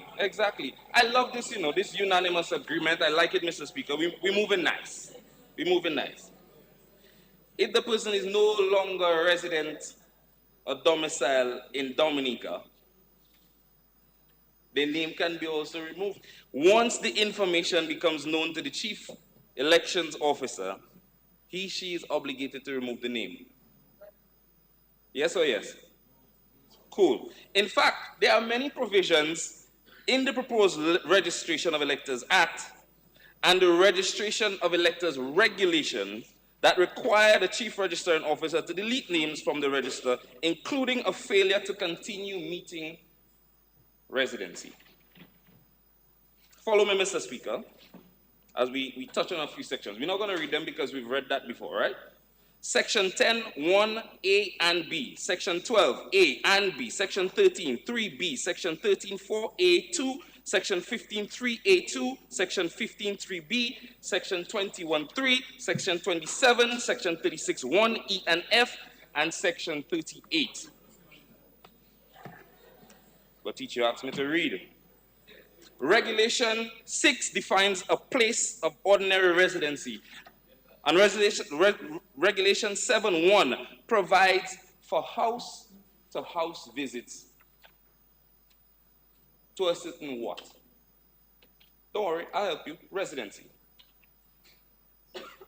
Why would you need to do house-to-house if you're not trying to ascertain and confirm residency? So yes, your residency, according to the present legislation, will affect your ability to vote. Mr. Speaker, we're going along nicely on the journey.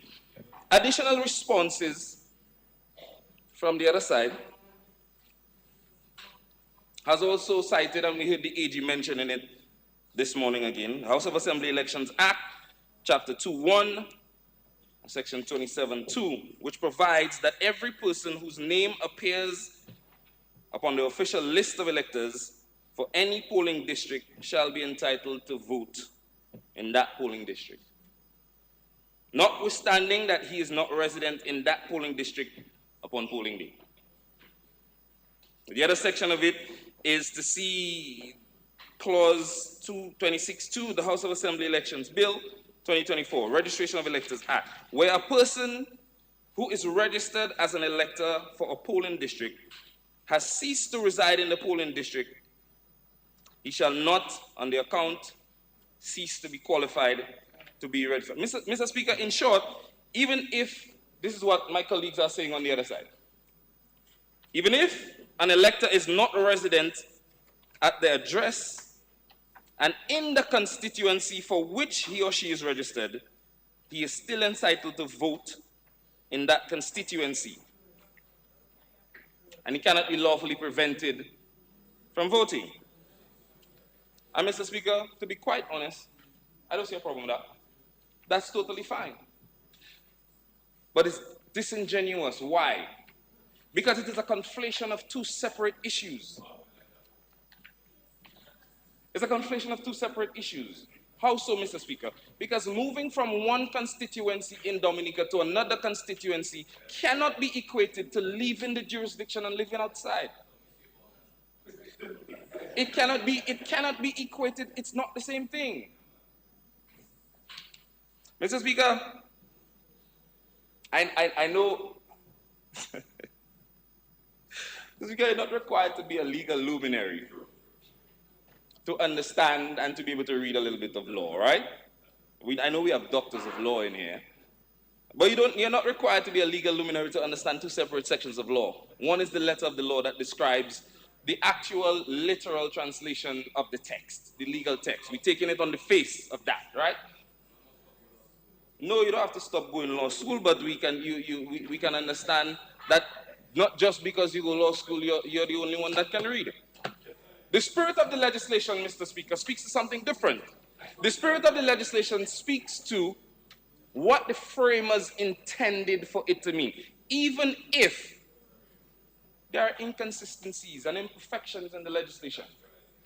The spirit of the legislation says you have to look at what the framers were trying to achieve when they put this piece of legislation together. So, Mr. Speaker, what were the framers intending? What were the framers intending, Mr. Speaker? What were we intending to achieve when they created this part of the legislation which is still in our Constitution? The election of representatives. I heard the AG in his presentation speaking of the right to vote. True. But they vote for what? It's the right to vote for the selection of representatives. Follow me, Mr. Speaker. We're moving nice. Representatives are chosen to advocate for their constituents and for their interests, allowing the voices of their citizens and constituents to be heard, rather than having every citizen vote on every issue every single time advancement needs to be had. Creates a group of people where diverse voices and diverse opinions can be held and heard at a central place, and representation can be made on their behalf. The former body that reflects a diverse perspective and the needs of different groups. So, Mr. Speaker, knowing that, what were the framers intending? What were the framers intending? What were we trying to achieve? What was the spirit of the legislation trying to dictate? It was to ensure that the voters selecting representatives were doing so and were selecting representatives that can actively and effectively represent them. In order for you to do that, the framers created a three-pillar system upon which being qualified as a voter would rest. Follow me, Mr. Speaker. They were trying to ensure that in order for you to be a voter, you must meet and maintain your eligibility criteria. Because you cannot register to vote. You cannot register to vote unless you have met the criteria to be a voter. Letter. So one, Mr. Speaker, framers wanted to ensure that you are a consenting adult, responsible for yourself and able to clearly make decisions regarding your future, and that's why you needed to have attained the age of 18 years or older, which will never change. Number two, you needed to be a citizen. And why do you need to be a citizen? Because citizenship, Mr. Speaker, is what establishes who is considered to be a full member of the political system and who should actively participate in selecting representatives. And number three, it's a three-pillar system, Mr. Speaker. You needed to be resident. Why? Because residency ensures that those making the decisions of selecting representatives are the ones who are going to be living with the consequences. Honorable member, I see nobody have stood up and say anything, but you have stated the three criteria, but you did not mention being a citizen of the Commonwealth. Mr. Speaker, I led with that, Mr. Speaker. Probably that's why they didn't raise, because they heard me mention and reference section 33(2)(a). They were listening, Mr. Speaker, but thanks for that.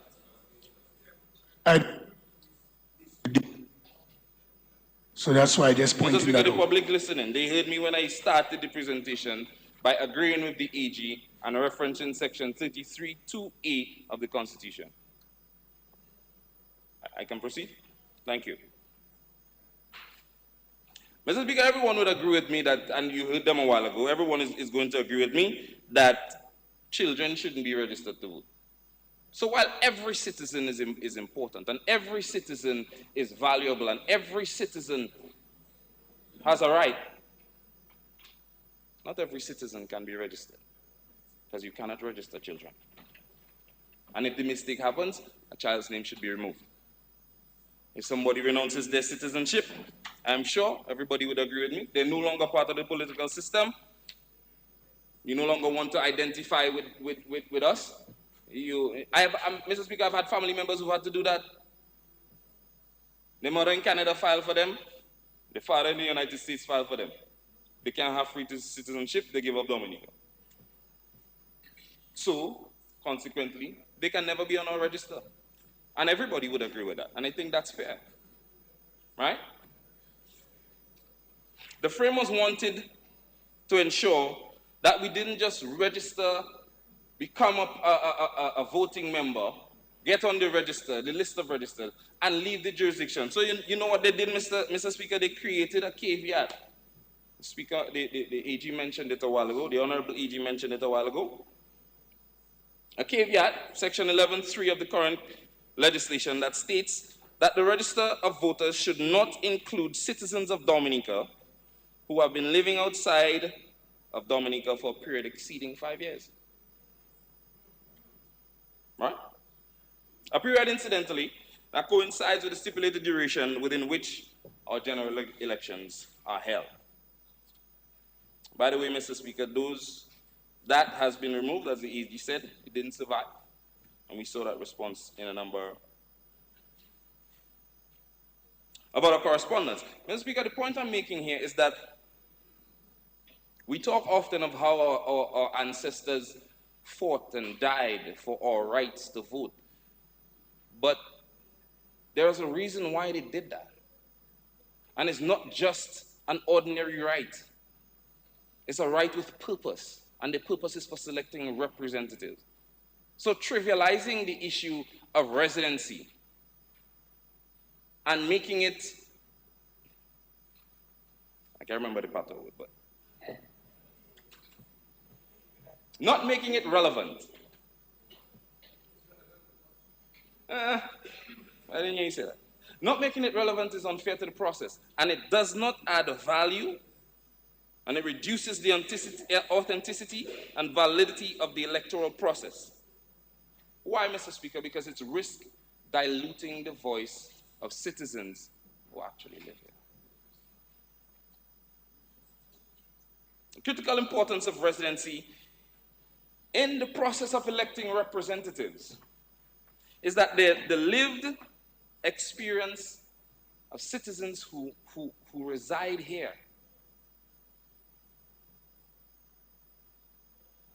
has tangible impacts. And I can give you an example, Mr. Speaker, because I've heard in the public space that we need to take this process seriously. We need to take the process seriously. Because you can't live in New York or Manhattan, come down to Dominica to vote, and go back, and call your pal up in Cassie Bruce.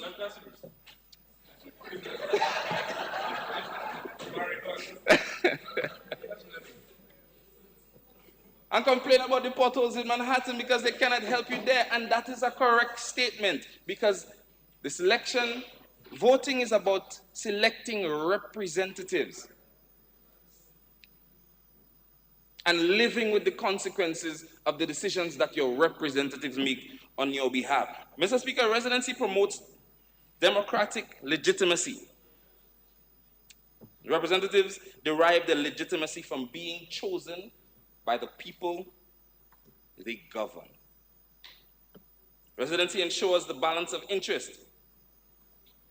And while citizenship establishes membership in the national political community, residency determines where and how that political participation should be exercised. In ways, Mr. Speaker, that best align with the representation of the governed population. Mr. Speaker, I see your mic on. Would you like to talk? Yeah, I didn't want to distract your flow, but strangers in the gallery, please put away your phones, because you're not supposed to be using your phone or taking pictures without the permission of the chair. So I'm not sure what you're doing, but put the phone away. Yeah. Continue.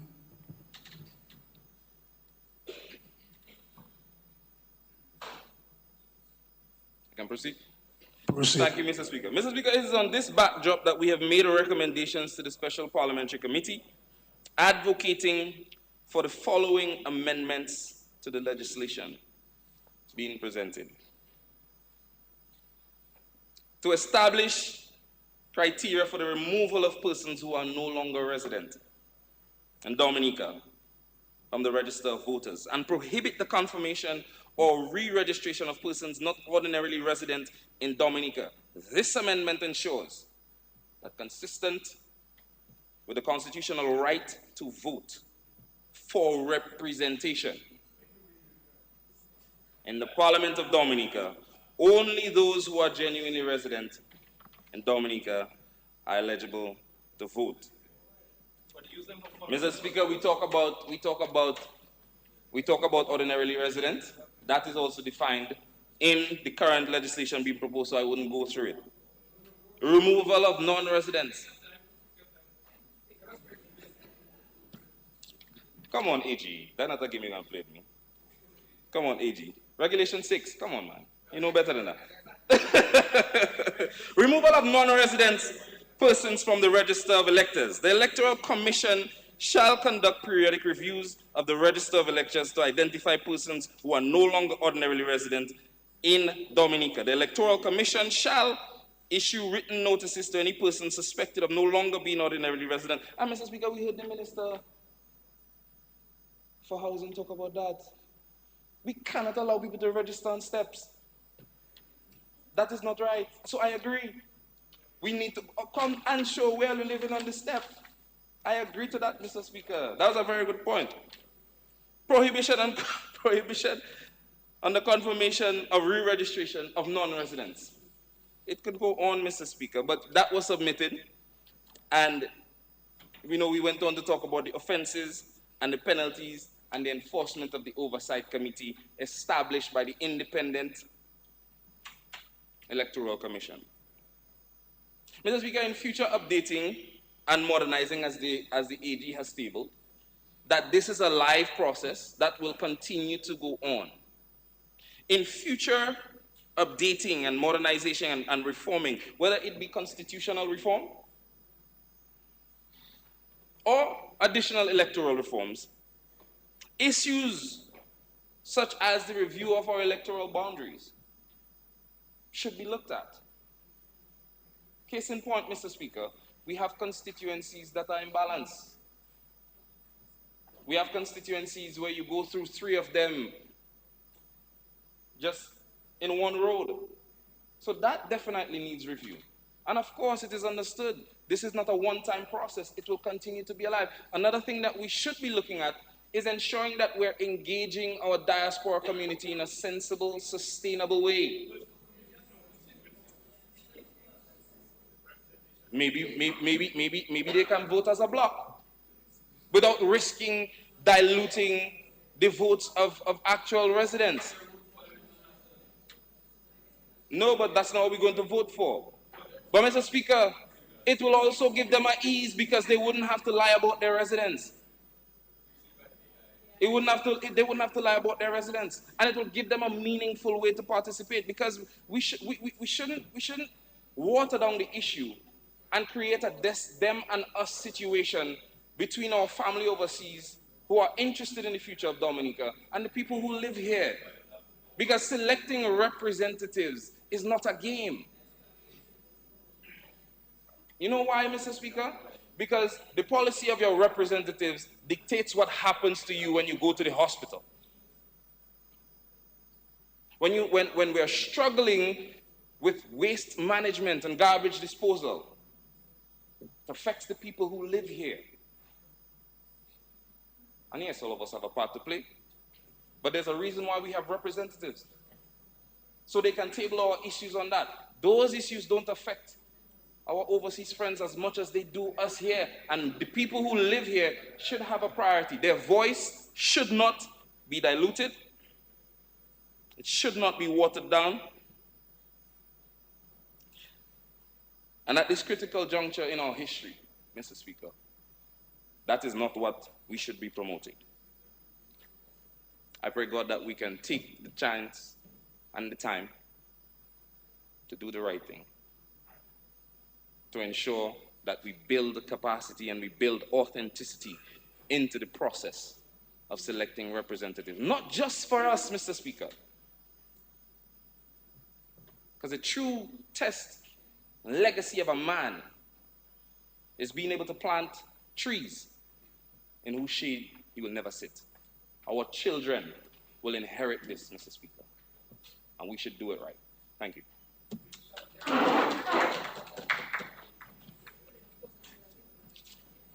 Oh, I thought we was wrapping up. Yes, Honorable Henderson, you may proceed. Mr. Speaker, I don't know. I had gotten to accept the fact that so much have been said that I shouldn't speak. I shouldn't speak. But I've been moved. What I yeah, I have been moved. So it's not spirit.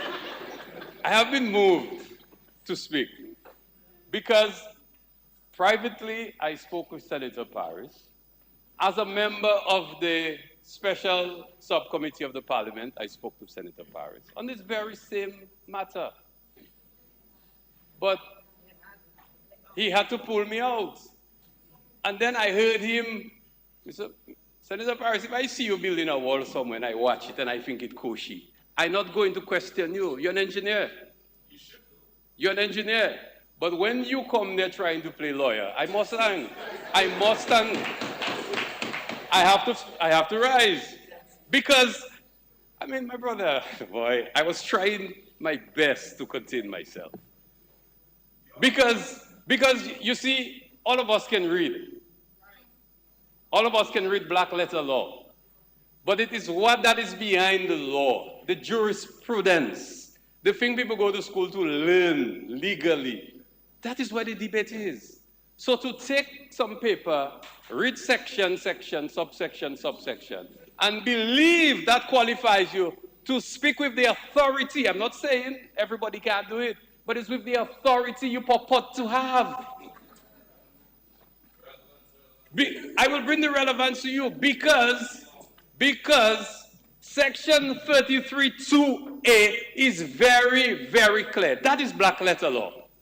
That anybody can pick up and read and see what the Constitution guarantees us: the right to vote. The right to vote. And that right can only be restricted by the parliament that will tell you how you vote. But here's something I've been considering, you know. I tried to play a little lawyer last night when I was reading. And I started doing some research. And I'm saying, but hold on now. The current Registration of Electors Act, Chapter 203, Section 7, but that thing could be challenged and could have been stricken off. Because what Section 7, what it does is to say that if you're absent of Dominica for 5 years, you've lost your right to vote. But here's the thing. A constitutional right cannot be abridged without a compelling reason by the government. So if somebody had taken us to court for seeking to remove their name or preventing them from voting because they've been out of Dominica 5 years, I am confident that they would have won. Because if we go to Frank v. Canada, the Supreme Court case of 2019, it highlights the similar provisions in our Constitution, Section 3 of the Constitution of Canada, 1982, the Charter of Freedoms and Rights. It clearly states that every citizen has a right to vote. And when Frank felt that he was out of the country for 15 years and they sought to prevent him from voting, he took the matter to the Supreme Court. And he won. Because the court recognized the sanctity of the right of every citizen in Canada to vote. And you come in talking about some ridiculous thing about residency. The Constitution provides for you to register to vote, you must reside in a constituency. It says that. So it provides for the residency to register, similar to the Constitution of Canada. Similar. But once you are registered to vote, that right is protected, and a politician can't just walk to the parliament and say he has the majority, and he's going to deny you of that right. This is what is at stake here. And the saddest part of all of this, it was the United States of America was formed in 1797. They had a constitution. They had some of the best legal scholars who took from the French Constitution in particular, and they sought to form a federation. But it wasn't until 1870, by the passage of the 15th Amendment, that black people got the right to vote. Almost 100 years. And then I hear him, the senator, talking about the framers of the Constitution. But the framers of the American Constitution denied black people the right to vote.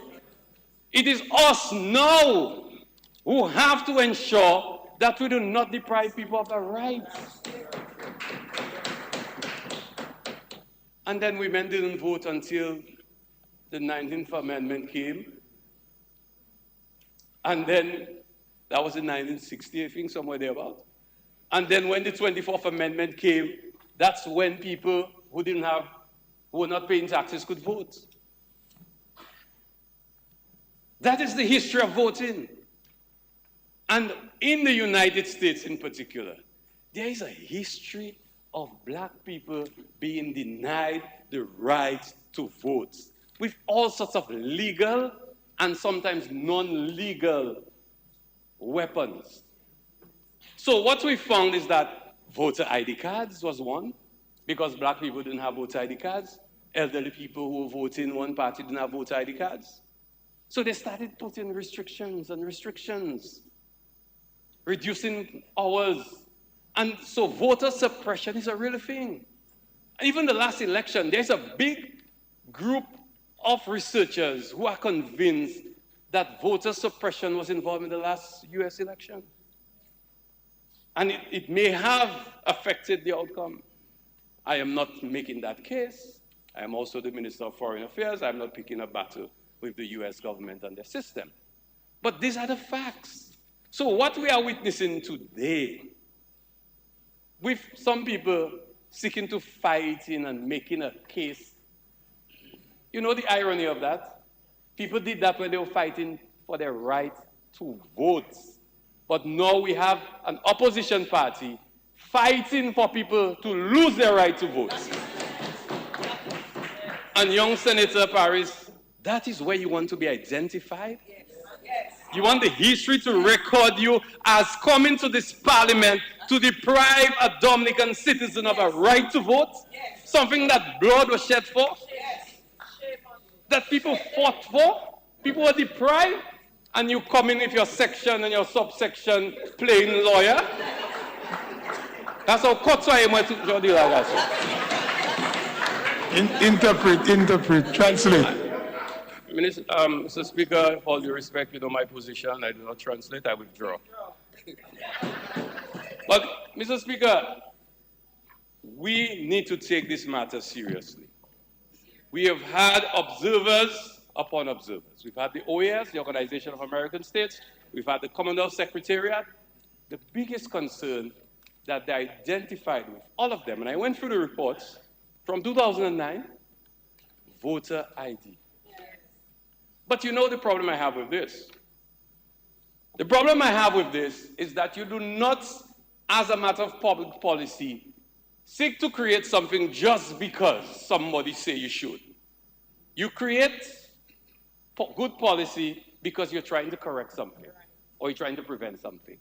Because the same observer missions, they were very clear in their reports that there were no cases of fraud.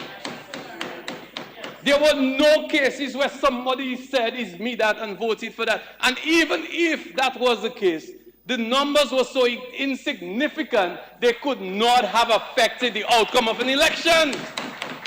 And today we're asking the state to invest over $5 million to ensure a voting system to solve a problem that does not exist. And that is the harsh reality we have today. We are doing this because we are trying to fall in line with the requests of the international community. It's plain and simple. It's not because no dead people voting. So unless you tell me you don't know everybody in Grand Bay, if somebody come and tell you they're from Monty and they come in and vote, and you see that person on there who's Safa Munla, that person can just come down and vote. I am withdraw. But Mr. Speaker, think about this. We, by our very nature, I grew up in St. Joe and I represent in Granby. They have something in common. All people like to migrate. Yeah. They like to migrate. Everywhere you go, you see people from Granby and St. Joe. If you go St. Thomas, you see them. You go Guadeloupe, anywhere you go Brooklyn, Atlanta, you see them. I mean, we have to also take that into account when we pass laws.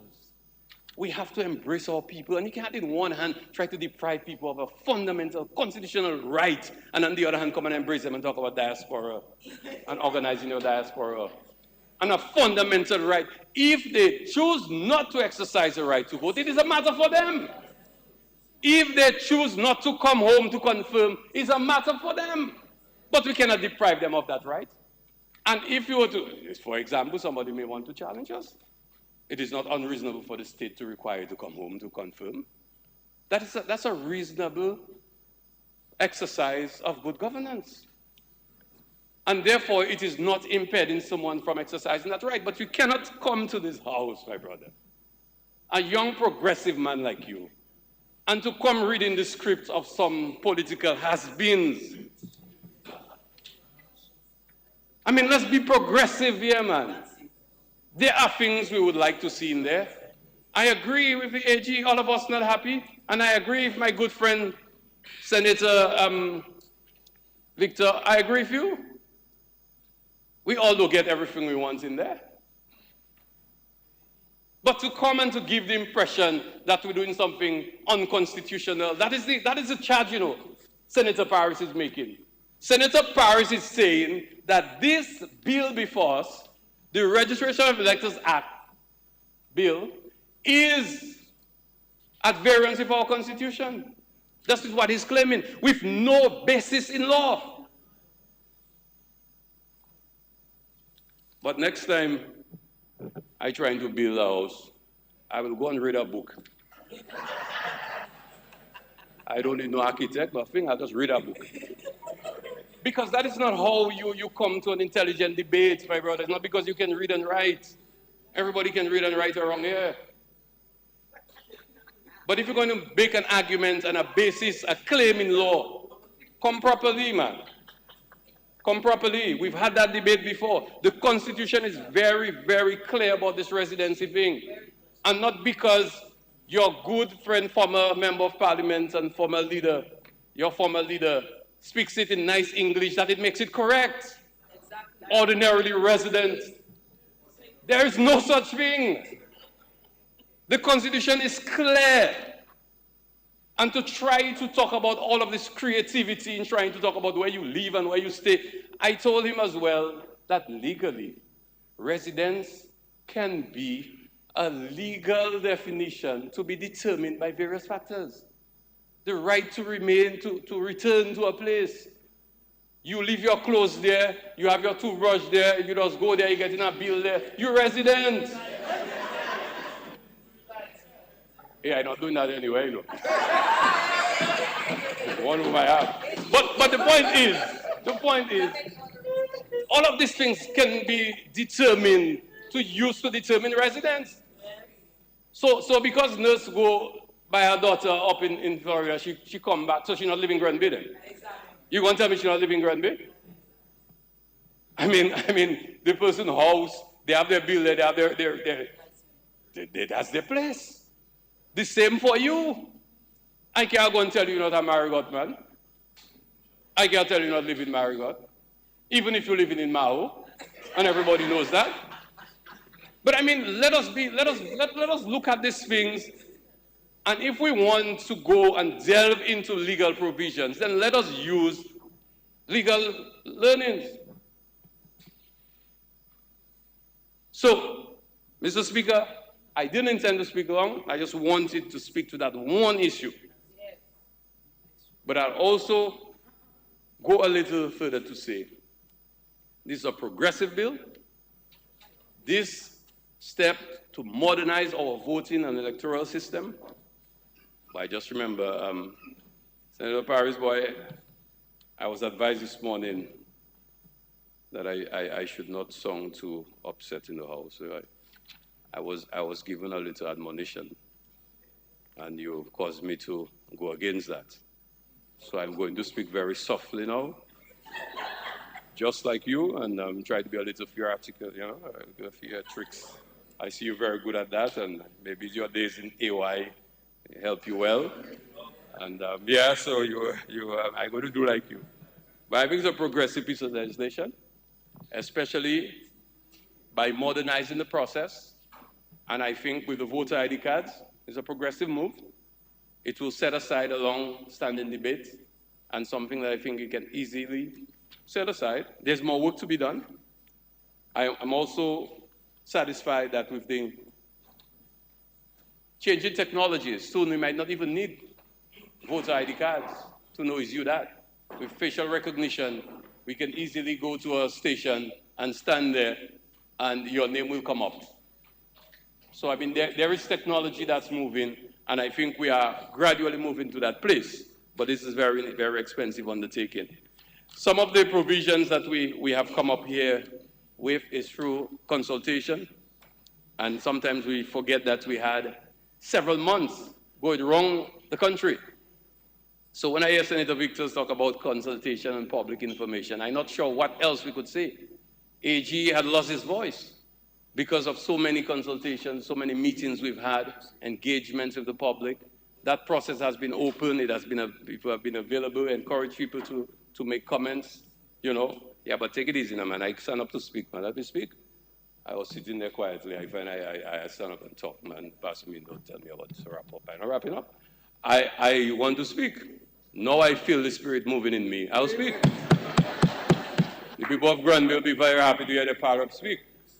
So, Mr. Speaker, I think it's a very progressive piece of legislation, but I think that the Prime Minister has made it clear that this is the first step in continuous improvement of our democracy.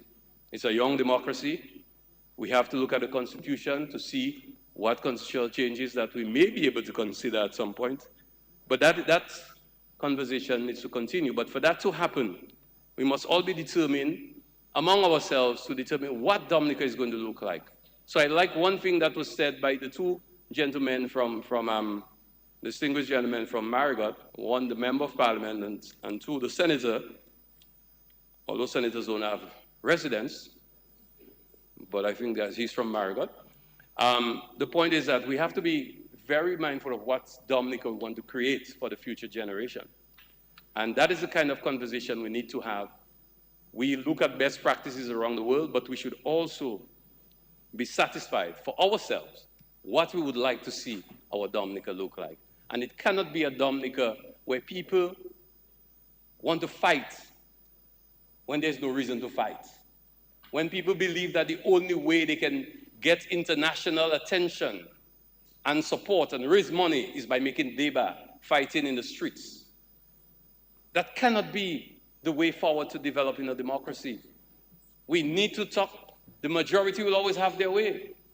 But we want the minority to have their say. That's why the Prime Minister created a subcommittee that we could have engagements across the aisle, as it were, so that we can engage one another. But we also have to accept that when a government is elected, it is elected by the majority in our democracy, and it has the right to act on the behalf of the majority. And we cannot hold back the process unless, the only time I would fall out is if I see that people's rights are being infringed. If we are, instead of more rights for more people, we are doing less rights for less people. That is not the case here. We're expanding more rights to more Dominicans. And that's why I stand with this.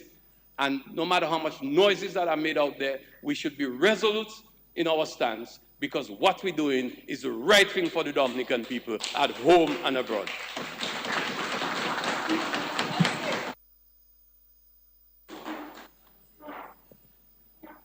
Yes, AG. Mr. Speaker, I propose to wrap up very briefly. I think the Honourable Member for Granby covered most, if not all, of the salient points. I think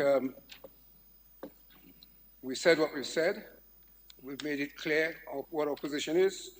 I think we've also heard what other views are. I just wanted to touch on the issue of ordinary residents, because I was calling across to Senator Paris about it, and he made a reference to this issue of ordinary residents. I think the Honourable Member for Granby spoke appropriately in the advice that he gave to Senator Paris about not being misled or led astray. by the news or whatever other ring from somebody outside of this. Because the reality is, because Senator Paris referred me quite properly to Regulation 6. Regulation 6, which is the primary place at which you will find reference to ordinary residents. It is also in Section 11 and I think 13, no, sorry, Section 12 and 13, I believe. But Regulation 6 is where it's referred to and where you were obviously referring to.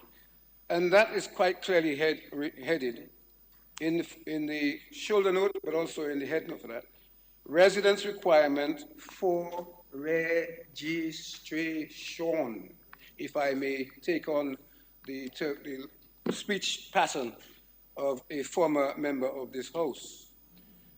So it is very clear that the ordinary residents that you and others attach your wagon to and make such bold statements about is, as I said in my opening statement, concerned with residence and not with voting or the right to vote. I don't know that anything I say will change the views of those who are in the mindset that they are. I understand that a few of them, the usual miscreants, are congregated around the various areas, causing mischief or attempting to, as they usually do. And so in that vein, Mr. Speaker, I commend this bill to the House, and I don't think I need to say anything more. Thank you, Mr. Speaker.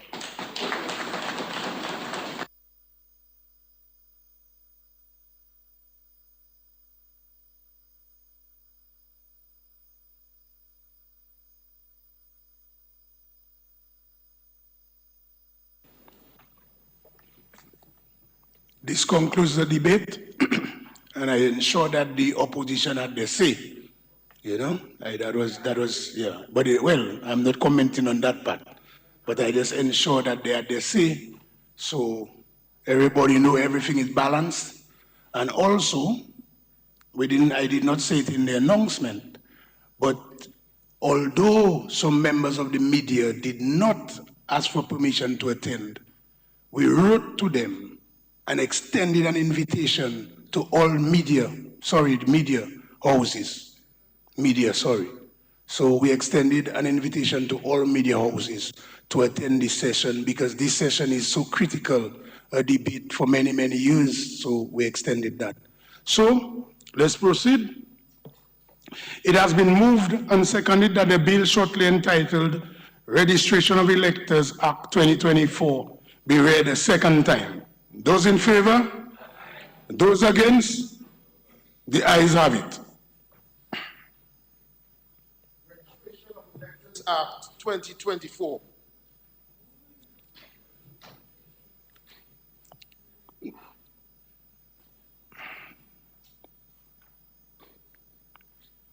The bill will now stand committed to a committee of the whole House to be considered clause by clause.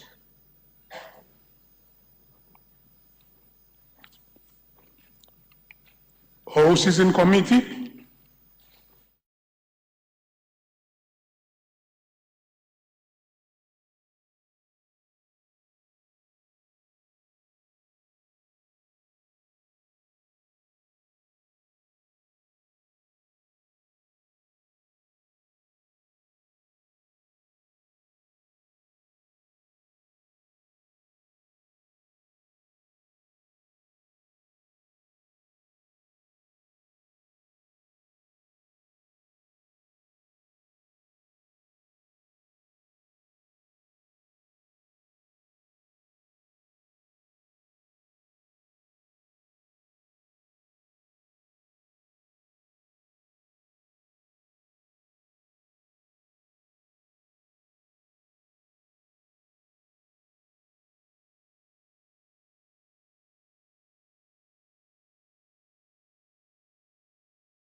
I have to report that the bill shortly and...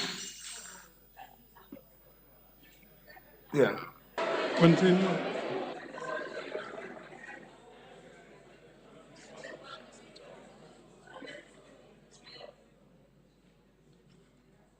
Senator, the Honorable Shalika Vidal. Shalika Vidal. Yes.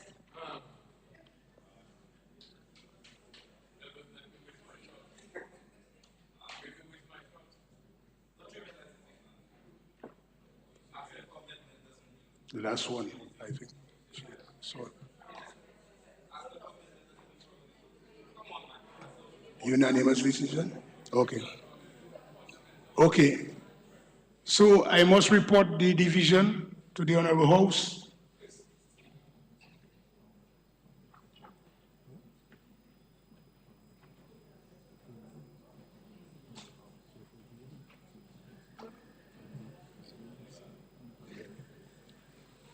Yes, I must report the division to this Honorable House.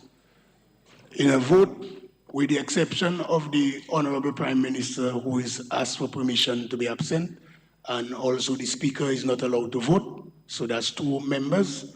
We have a total, a unanimous, oh yeah, and Kozia Fedri. So that is what? That is with 29, yeah. So we have a unanimous voting taking place of 29.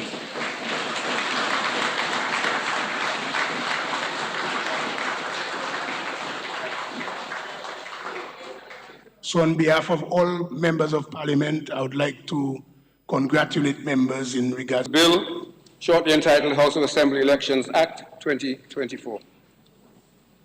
Mr. Speaker.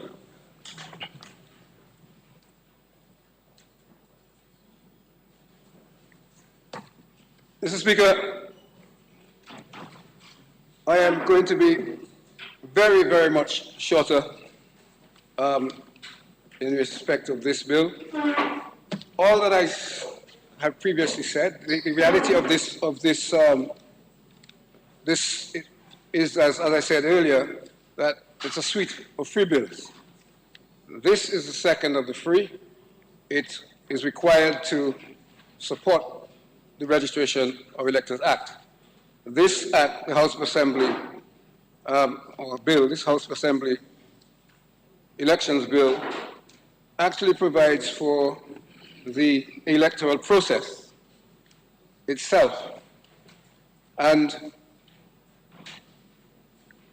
we have been discussing this for a number of years. I don't think there's much that I need to say, more than I've said already.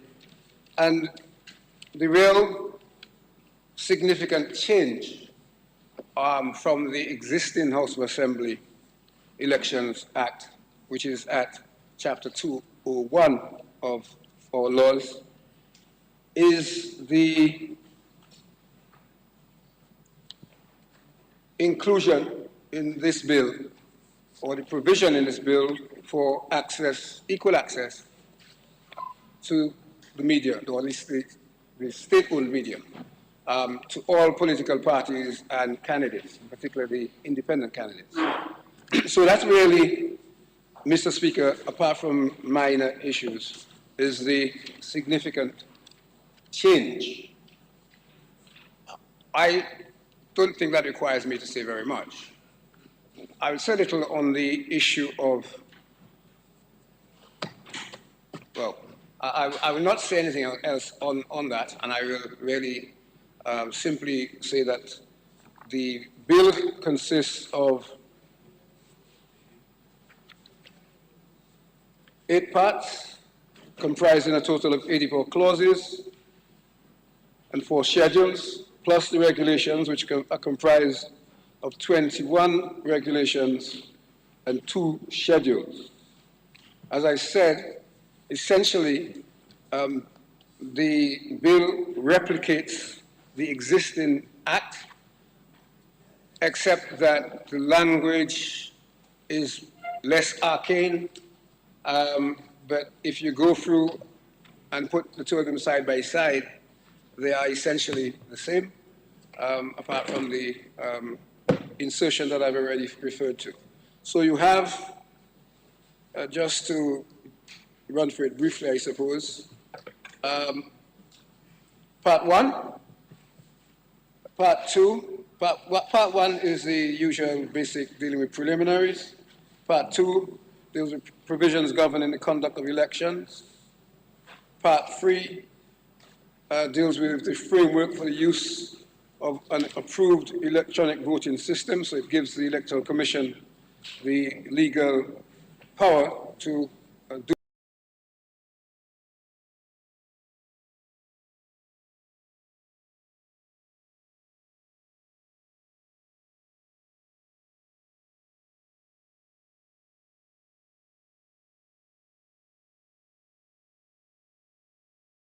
six general and miscellaneous provisions, and part seven deals with part seven deals with the part seven is miscellaneous. Forgive me. So there isn't really, unless there's a specific issues or concerns, the bill remains the same as the act. I have no difficulty in commending the House of Assembly Elections Bill 2024 to the House for debate. I thank you, Mr. Speaker.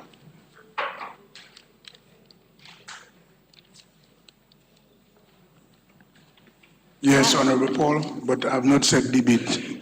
Debate have started. Oh, I'm so sorry. Okay. The bill now stands, House debate, sorry, the matter is before the House for debate.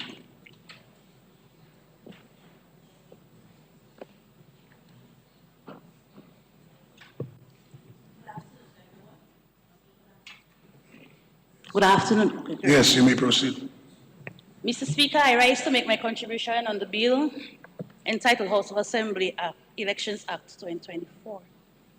Mr. Speaker, please permit me to refer to my notes from time to time, please. Yes, permission is granted. Mr. Speaker, today I stand before to speak on the matter. To speak on the matter that is fundamental to our democracy. Mr. Speaker, I won't be very long because I feel that we are dealing with one thing, and that is electoral reform, just broken down into different components. I believe that we are all for electoral reform, and just a few, maybe a few of the clauses that are weak, that needs to be strengthened, but we are all in for electoral reform. I won't be long, Mr. Speaker, because I believe that we are dealing with one matter, and it's just like a repetition of the same things that we have said over and over again. And what I'm really going to speak about today, I just heard AG spoke on it a while ago, especially when it comes to the equal access to the state-owned media, which is something that is also included in the bill, that we need equal, as every political party or individual candidates need equal access to state media or even private entities as well. Mr. Speaker, a free and fair and transparent electoral process is the bedrock of any thriving democracy. It ensures that the voice of the people is heard and that governance is accountable and our nation remains strong and united. Mr. Speaker, for years now we have been hearing about the concerns about the state of our electoral system that have raised serious questions about the credibility of our elections. However, as a people committed to progress, we must take proactive steps to address these issues and restore full confidence in our electoral process.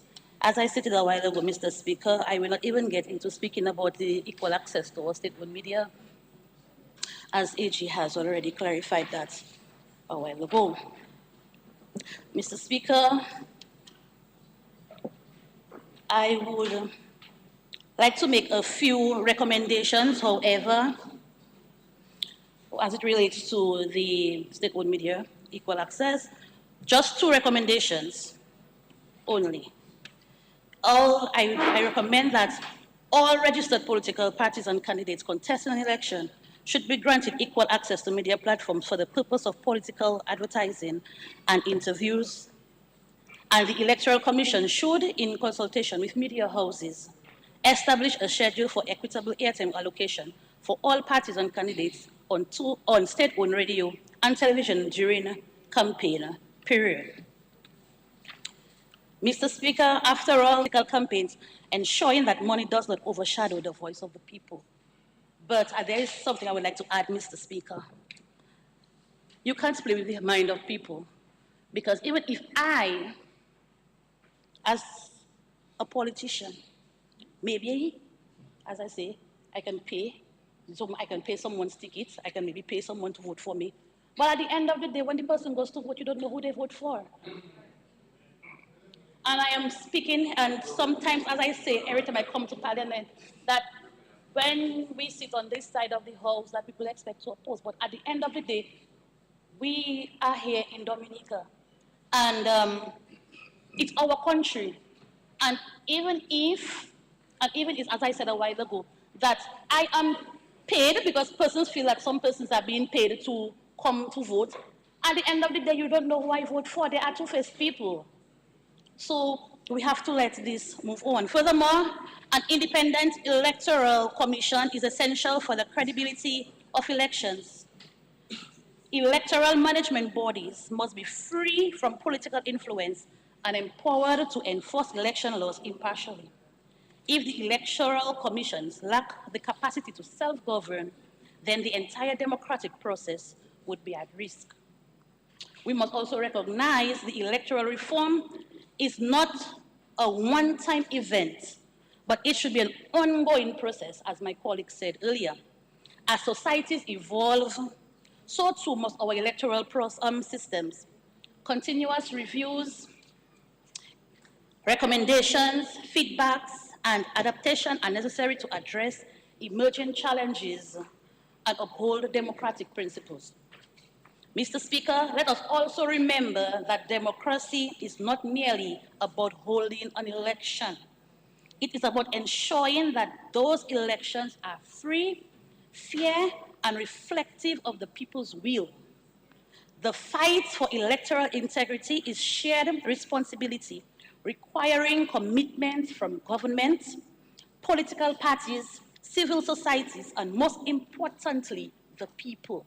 Without the people, we are not here. If I was voted, Mr. Speaker, I would not be here representing the people of Salisbury constituency. When our elections are conducted with fairness and transparency, democracy thrives, governance improves, and citizens can truly have faith in the leaders they choose. Thank you so very much, Mr. Speaker.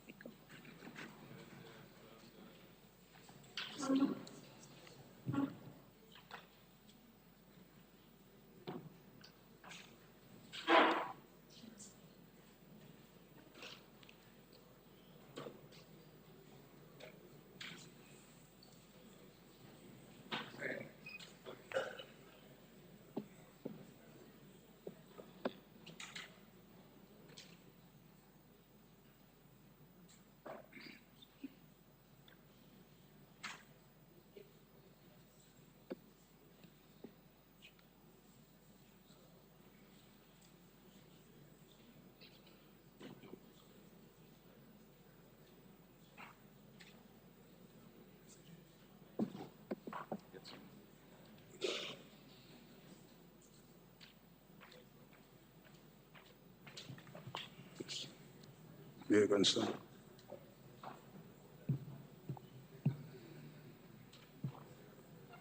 Yes, hold, just press and... Okay, stop. I was interacting with the honorable members because a glass got broken there and water is affecting the system. So I was going to suspend for 2 minutes, but proceed and we'll just get someone to deal with it as you are speaking on your feet. Okay. Yes. Oh, yeah, it works. Yeah, you can, Yeah. No, don't touch it, touch it again. Okay, stop. No. Oh, there you go. Thank you. Mr. Speaker, I seek your permission to refer to my notes. Permission granted. I wish to give some contribution to the bill for an act to make provision for elections of members to the House of Assembly, placed before this Honorable House this afternoon. Mr. Speaker, I have reviewed the bill, which intends to reform Dominica's electoral process. Though some improvement in the electoral process is considered here, there are inadequacies in the bill. There is some pertinent information which needs to be included in this reform to ensure that the election process is free and that it is fair. Election offenses.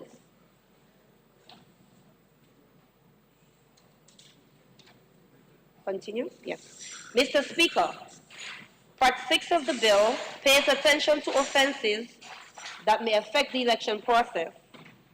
However, Mr. Speaker, obvious and pertinent acts that can affect the electoral process was not provided for in this bill, Section 61A and B, specifically speaks to entertainment. Mr. Speaker, we read the bill, so I don't need to say what A and B are. Mr. Speaker, in this section, specific attention is paid to entertainment. Entertainment refers to activities, performances, or forms of media designed to amuse, entertain, or engage an audience, encompassing a wide range of experience like movies, music, sports, and games. This specific detail speaks clearly without a doubt against large concerts and fests with international artists that we have witnessed over the years. And when this bill turns into law, all parties should be held accountable, Mr. Speaker, and charged for committing the offense of treating under this act. I read it, that is the section. I'm speaking specifically to entertainment, Mr. Speaker. Mr. Speaker, another bugging issue for the majority was omitted and should have been legislated against. Mr. Speaker, it is truly a serious and vexing issue. We've heard at the consultations, we continue to hear the people speaking about this section. Mr. Speaker, Section 61, it has A and Section B. I think we're missing a C in this area.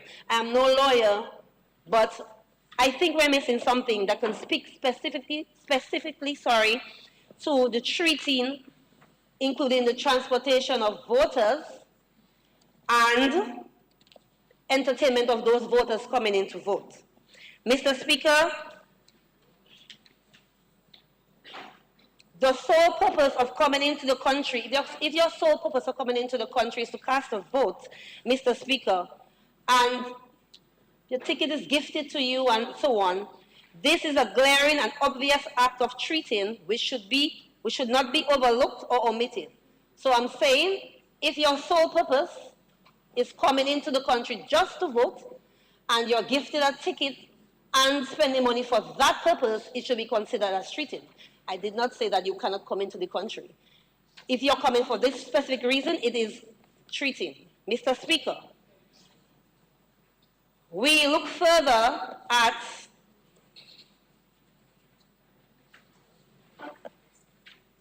the topic of election campaign financing, as the Honourable Member from Salisbury was speaking on earlier on. It continues to be a hot topic, Mr. Speaker.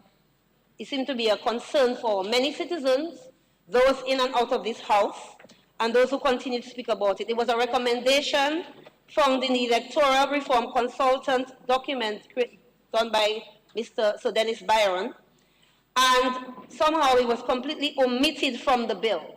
Mr. Speaker, at this critical time in politics where money is an issue and spending lavishly is an issue, Mr. Speaker, I think that election campaign financing regulation should be a critical part of the legislature. Mr. Speaker, I took some time to review different election campaign finances because we don't have that here. So I took a look at Jamaica, and they did an election campaign financing act in 2016. So for me to better understand what that meant, I went through the document and the presentations to understand what it provides for. Because of course, I'm not a lawyer, so I don't know these things. You have to read to understand.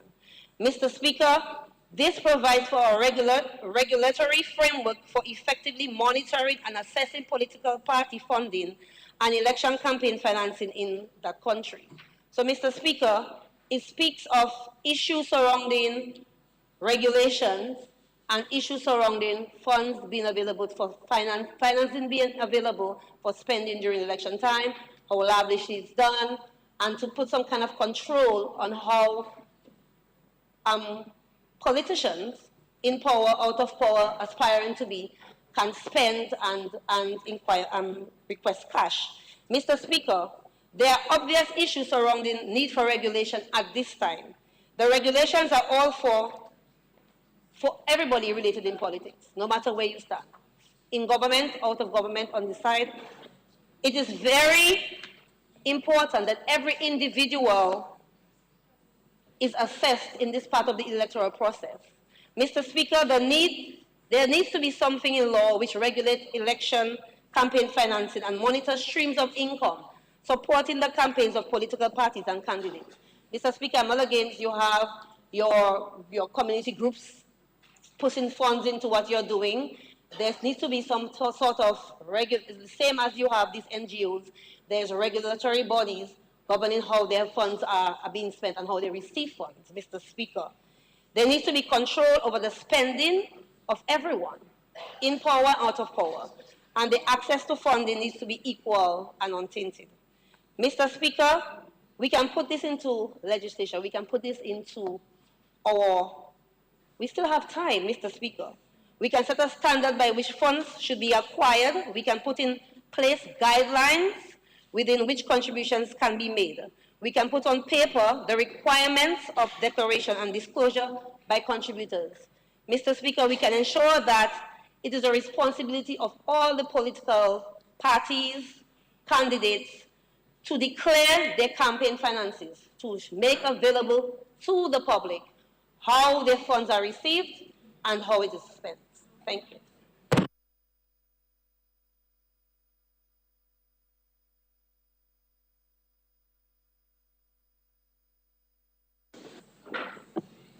Yes, Honorable Pinard, you may proceed. Good day, Mr. Speaker. Thank you.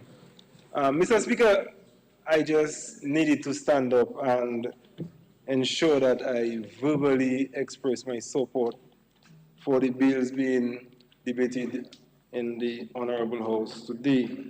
Mr. Speaker, electoral reform is an issue that has been hanging over the people of Dominica's head for a very long time. And so today is a very historic day when we can hopefully put this matter to rest.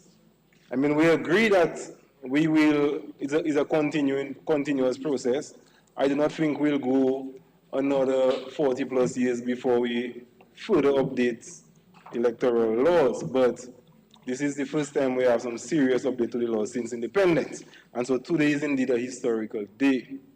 Mr. Speaker, with respect to the bill we're now looking at, the House of Assembly Act, as the AG just said, campaign financing, well, campaign finance is not part of it. The AG just said access to the media is what was included and differs from the previous legislation, the outgoing legislation.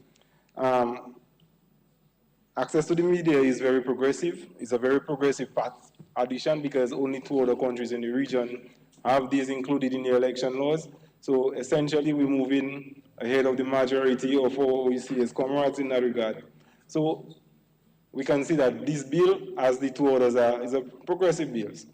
The Honorable Senator spoke about treating. The treating laws we have in our existing books, they are identical to that of all the other OECS and CARICOM countries. If we're looking at the United States of America, Mr. Speaker, in any one of the political rallies, you see all these mega stars, and so America is generally regarded as the bastion of democracy and whatever the case is. So, well,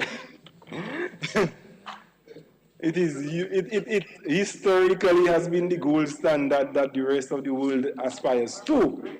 So I do not think that us bringing Movado down to play some tunes can rise to the level of treating. And I also think that we have to give Dominicans some respect and recognize that if you're not supporting a political party and you did not have intention of voting for them for whatever reasons you consider justifiable, you can go enjoy a Movado show and still at the end of the day go and vote for who you want. So I do not think that that rises to the level of treating. Nonetheless, the campaign financing aspect of it, I think the Prime Minister is on record multiple times of saying that in principle, the government is not opposed to campaign financing laws being enacted. It's just that we do not think that we are at the stage where we are ready to put this in because of the complications that will arise from it. And we are looking at this more in line of a homogeneous legislation to incorporate the entire OECS region. But principally, we are not against campaign financing legislation, and it is something for down the road. We have to understand that we need to move this matter forward. We cannot continue to stall the progress of putting election reform to the parliament and making it into law because we do not get every little thing or every little idea that comes into our head has to be included in there, because if we have to continue doing that, the process will never come to a completion. As we have seen over the years, Mr. Speaker, whenever we have acceded and accepted one of the conditions that the opposition has put through, then they come up with something different. So I can bet you if we had to agree to that, and if we had to agree to every other thing that they came up with, they would still not want electoral reform to pass because there will be new things added on as we go along. Because the whole point of it is not really to pass electoral reform laws, but it is really to say they want to pass electoral reform laws, but keep the excuse that they can give their supporters as to why it is that they are not winning elections, why is it that they're getting beaten so badly. But that is not for our current opposition members. As we just saw, Mr. Speaker, every single member of this House supported the previous bill. So what we're referring to is just, as the Prime Minister would describe them, a fringe remnant of a past opposition that is against the passage of electoral reform. But the people's business has to continue, and there's always this talk you hear in the media about the people. Actually, this morning when I was getting ready to come down here, I heard this reading out from one of the leaders of the Freedom Party speaking about the will of the people. Mr. Speaker, in this House we have 21 elected members of Parliament, each one representing people. When this House sits and this House make a decision, that is where the people will is known. The Bar Association, the Business Forum, religious groups, nobody else can say they're representing the people like the PAL reps sitting here. And the people unanimously votes and unanimously supports the electoral reform bills passing in this House today. Mr. Speaker, I really wanted to speak on other issues like the voter ID cards, residency, the confirmation process, and so on. But I have seen that these are in the bills that we have already debated, and so we do not need to rehash that. We already passed that unanimously. But I just really want to, first of all, give credit to the Honorable Prime Minister for persisting with this. That process actually really started since 2011, so it's been 14 years since the cabinet first advised the president and then the Electoral Commission that it wanted to pass national ID cards. The journey has been long, the journey has been tumultuous, there have been gunshots, there have been, back and forths going on, but the government, the Prime Minister, the government, the cabinet has stuck to their guns, and we have arrived here today. And so this is very commendable, and I want to give them full credit for that. I want to give every member in this House full credit for supporting these progressive bills, and I want to just say that I support the bill. Thank you very much, Mr. Speaker.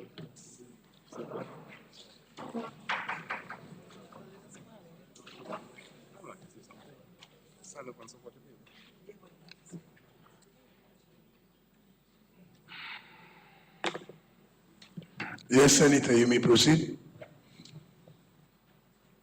Mr. Speaker, other parliamentary colleagues, Mr. Speaker, I want to also seek your permission again to refer to my notes from time to time. Permission granted. Mr. Speaker, former Canadian Prime Minister Jacques, and forgive me if I pronounce this wrong, Jacques Chrétien,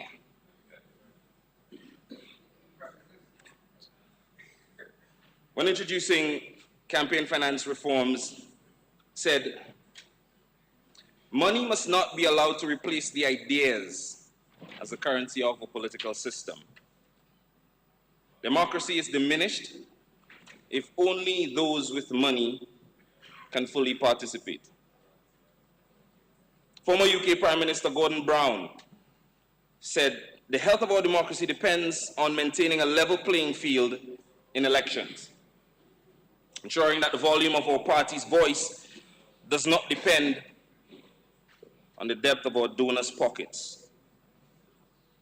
Former Indian Chief Elections Commissioner, and Mr. Speaker, I will not try to say his name, so I'll just give his initials, SYQ, remarked, unregulated money in politics is a fountainhead of corruption, and no meaningful electoral reform are possible without addressing political funding. Mr. Speaker, we can bring it a little closer home. We can bring it a little closer home. Even our very own Roosevelt Douglas stated that we need robust control over our election spending to ensure that political parties are properly accountable to the people of Dominica, to prevent conflict of interest and the exercise of improper influence. DLP-DFP coalition is committed to cleaning up Dominica's politics and ensuring the way political parties are funded becomes open and transparent. We can bring it closer home. The Right Honourable Patricia Scotland stated, a truly democratic system demands political equality, which unfortunately eludes us.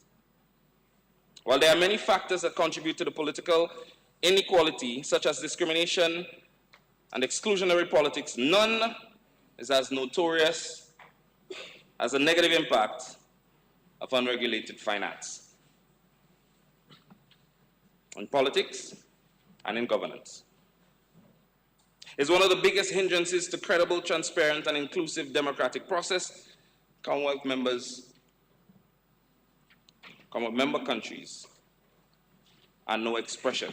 Mr. Speaker, it is on this backdrop that I believe many electoral systems inside of the Caribbean and outside of the Caribbean have made electoral and campaign finance reforms a key part and a key feature, as alive and continuously updated as it might need to be, made it a key part of their political system. It is also on that backdrop that I believe the Right Honourable Dennis Byron, in his submissions, tabled and proposed in his House of Assembly elections bill to deal with campaign financing, touching on contributions of gifts, of money or gifts of other kind, talking about election expenses and limits on campaign expenditure, talking about other financial provisions from political parties, keeping the records, and also being transparent about the monies they have received. And the Commission's duty also to maintain records and reports.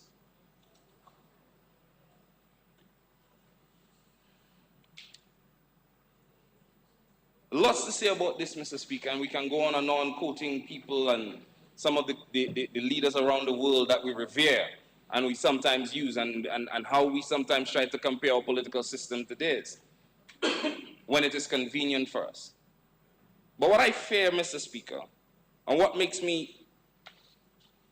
think is a vexing issue, is the fact that we hear, even in some of the responses during the committee stage, we agree on that, during our special committee meetings,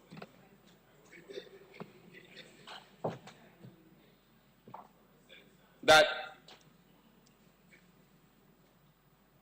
stipulating or making any kind of advancement towards electoral campaign finance reforms is too big for us. That is the sentiment that I'm getting. And so we will leave it, and we won't do anything about it yet. And yes, we will say that we agreed, and we agree that it is important, but we want to do it harmoniously. We want to do it. But while we're waiting on that to happen, there still exists the vulnerabilities in our electoral system, where big money, dirty money, outside money can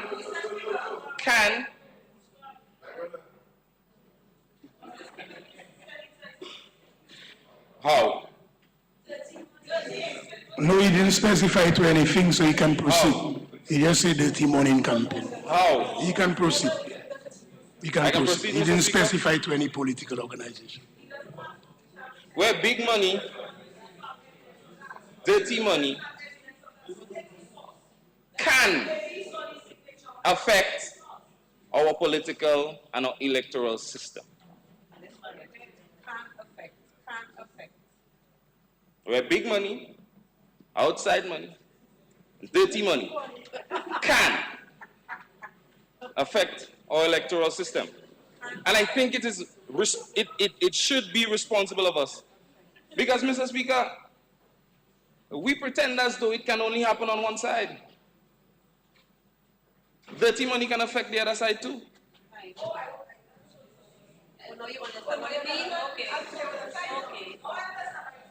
The shoes doesn't always fit on one foot, you know, Mr. Speaker. And the tables, something about tables, they have a way of turning. And responsible governance and ethical governance practices says we need to put the safeguards in place to ensure that we are protecting our political system and our electoral system against things that across the globe responsible governments are saying, even though we don't get it right the first time, even though all of the safeguards aren't in place, but we're making steps in the direction to make sure that money doesn't drown the voice and reduce the authenticity of democracy.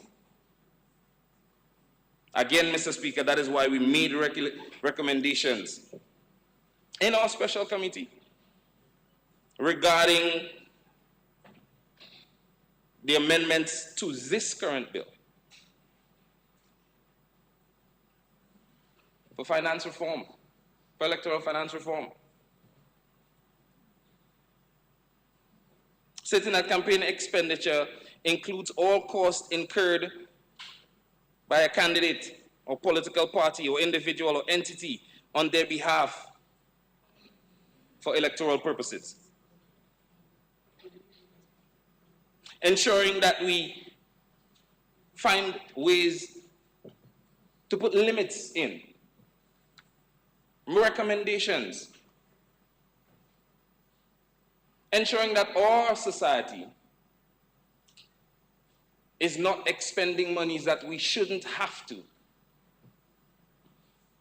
simply to attract a vote. Because that, Mr. Speaker, without regulation, according to all of the world leaders that you've heard before, including Kofi Annan, former Secretary General of the United Nations, ensuring if we don't put in those safeguards, we are leaving our electoral system too vulnerable. And I don't think it is without and outside of our capacity to start putting some of these regulations in place. I don't think we should wait on all our neighbors, because all our neighbors are not waiting on us. It's a good idea. But how long is it going to take? And how long are we going to leave off our electoral process vulnerable? Because, Mr. Speaker, it leads to other things. I mean, we're talking about these bills in three separate parts, but it's all one thing. All in an effort to ensure that we're protecting our system, protecting our electoral system. It's pretty serious. And yeah, we don't want the whole bill thrown out. That would be irresponsible. But also ethically, as members on both sides have tabled, this should be something that is alive and continuously evolving. Mr. Speaker, on the issue of the abuse of incumbency, abuse of incumbency relates, particularly in a parliamentary system, to the improper use of official powers, resources, or position by current office holders to gain unfair advantage in elections. This occurs when those currently in power exploit their position to tilt the electoral playing field in their favor. How? By the misuse of state resources, using government vehicles, buildings, equipment for campaign purposes. And I'm sure everybody would agree that that's improper. Deploying civil servants or public employees to support campaign activities. We had that discussion before, where we're saying we should not necessarily attempt to double legislate, because in our public service regulations, there are already regulations that deal with that. But it's important to note, because while we know one thing, human nature does not always allow us to make the best decisions. That's why we have safeguards in place. We can talk about the media advantage and the policy timing and the security apparatus influence. You see, because, Mr. Speaker, the phenomenon is particularly concerning because the executive, as we see here in our chamber, often emerges from and maintains close ties with the legislature or with the legislative majority.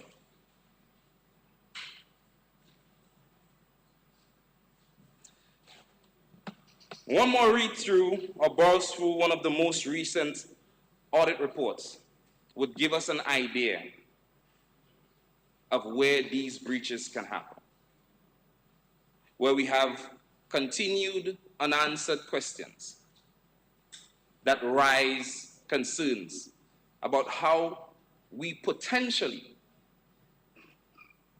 can be abusing our incumbency. And Mr. Speaker, again, we've made recommendations, not to kick out the whole thing, but to say, we're not looking at this area here, and that is a peculiar vulnerability that we have, and it should be addressed to prevent the abuse of incumbency and establish penalties for the violations. Prohibition of the use of state resources. I remember in our special committee, that's something that we unanimously agreed to. That obviously nobody wants to be using state buildings and state resources for campaigns. But it's one thing to say it and agree to it. It's another thing to ensure that we legislate it. Mr. Speaker, finally,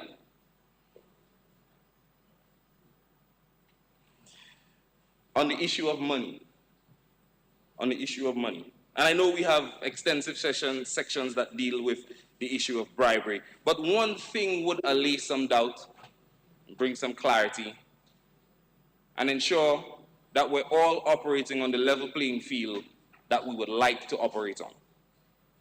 and that is the inclusion of for the avoidance of doubt clause. And I will read, Mr. Speaker, that there is extensive consideration on the issue of bribery and cheating.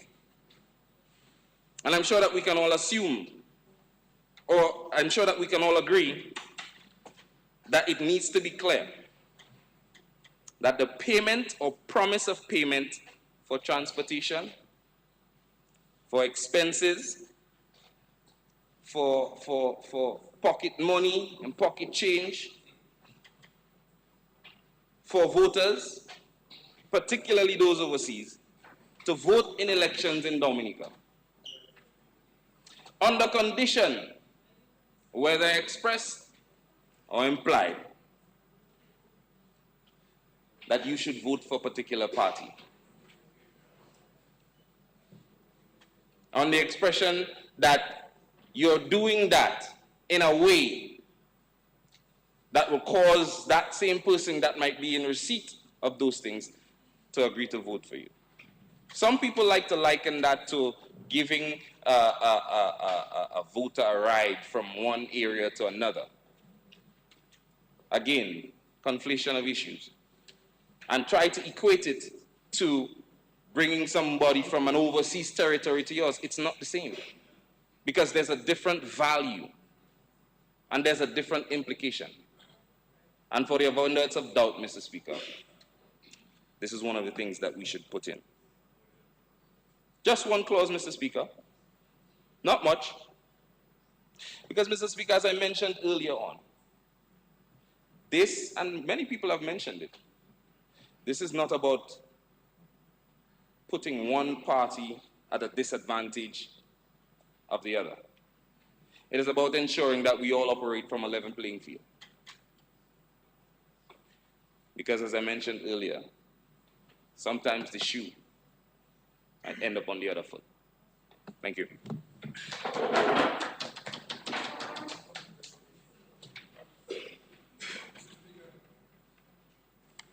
Mr. Speaker, I will be short in closing the debate, but I think it might be helpful for me to just continue from pretty much where the Senator Paris ended up. He was making a suggestion of a proviso that could be inserted, he says, to address the concern that he and others, he says, has in relation to bribery. So, Mr. Speaker, he spoke of an avoidance of doubt clause.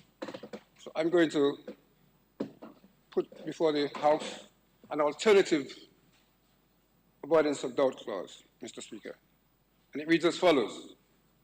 For the avoidance of doubt, the transportation of electors or the facilitation of transportation of electors to or within Dominica for the purposes of an election does not constitute an offense unless the transportation is provided or facilitated with the intention to corruptly induce an elector to vote for a particular candidate for whom or party for which the elector would not otherwise vote. It may be, Mr. Speaker, that Senator Paris would prefer the version that I just gave, rather than one that he gave. Okay, all right, okay. Mr. Speaker, the interesting thing is that what I just read came from the 2017 bill that was before the House. What I just read is one of the provisions that was sought to be inserted into that to clarify what bribery is in terms of a definition, a simple definition, based on the law as it stands, in Paulsbury's laws of England and all the case law. And this is one of the two provisions that opposition forces at the time vigorously opposed. And they're now swinging back and coming with one of their own, suggesting that that should be adopted as an avoidance of doubt clause, Mr. Speaker. But I don't think that that has any realistic prospect of surviving. The truth of the matter, Mr. Speaker, is that bribery, despite what the opposition continue to insist, is not defined in the way that they say. The definition in Hallsbury's paragraph 770, that's 770 of Hallsbury's Laws of England, the definition is the unconditional payment or promise of payment to a voter of his traveling expenses is not bribery. So it's the definition of what in relation to transportation is not bribery. So Senator Henderson, like Senator Paris, both expounded on what they think or they say should be the law. Well, it doesn't work that way. It is not what we think should be the law. Neither of them have pointed to what the law is and said, this is what the law is. They're simply saying, for example, in his case, there's a difference, he says, a value difference between paying or facilitating somebody to come from abroad and facilitating somebody to come from Marigot to Roseau. Well, there may be a value difference, but where is the law that says that that value difference makes it an offense? It may be what you'd like to be the case, but that's not the same thing as saying that that is the principle is, and it is set out in Hallsbury's, very clearly, you can read it, that what makes a transaction between an individual or between a party or between parties in relation to transportation, what takes it over the threshold to make it become, potentially at least, bribery is a couple of things. And one of them, and the main one, is the intent, the corrupt intent. Are you intending to corruptly to influence that person? As opposed to, are you simply facilitating the person? And there may be issues around the expenses, what are expenses, what are not expenses. But they're not things that you can just decree or I can decree. So, you know, the same applies to what Senator Henderson was saying about treating. She basically repeated what is the talking points from those who are opposed to the legislation and who have been agitating for this. But treating, again, is very clearly set out as what it is, and simply having entertainment, public entertainment, in and of itself, is not treating, is not a criminal offense. The other thing that I think I just say to wrap up on that point is this, that, again, I've heard it on the radio stations, and I think I heard perhaps Senator Paris, but if not him, Senator Henderson, inferring that other jurisdictions have some better, different provision. The document I have in my hand, the document which reflects research that I have done. So your research, if you've done it, may be different.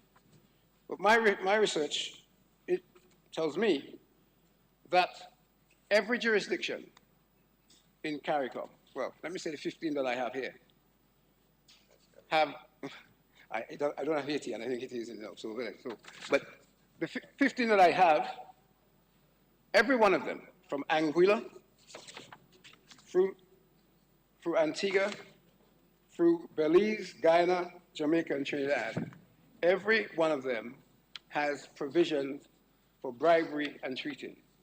And my note is that both the bribery and treating provisions of all OECS and CARICOM jurisdictions are virtually identical to the corresponding provisions in clause 60 and 61 of Dominica's House of Assembly Bill 2024, or sections 55 and 56 of the existing House of Assembly Act. They are the same. They have a whole series of subparagraphs going down A through to, I think it's something like H. Exactly the same, exactly the same. So this attempt to muddy the waters and create a problem that doesn't exist, I think the good thing is that we are making headway, and I hope we can move, maybe slowly, but move to real substantive issues that will be useful to improving the lives of the people of Dominica. As regards the issue of campaign finance, Mr. Speaker, again, Senator Paris, I think, indicated that Sir Dennis had made certain observations in that regard. Speaking for myself, having read the provisions that Sir Dennis put forward in relation to campaign finance, and I should say I've also read the Jamaican provisions. Sir Dennis's provisions reflect almost exactly a fairly significant proportion of the 2016 amendment, Jamaican amendment to its legislation, which introduced that particular level of campaign financing. Section 52A, D, till I think it's A, B, B, Z, or something like that, or ZZ. This is the number of provisions. But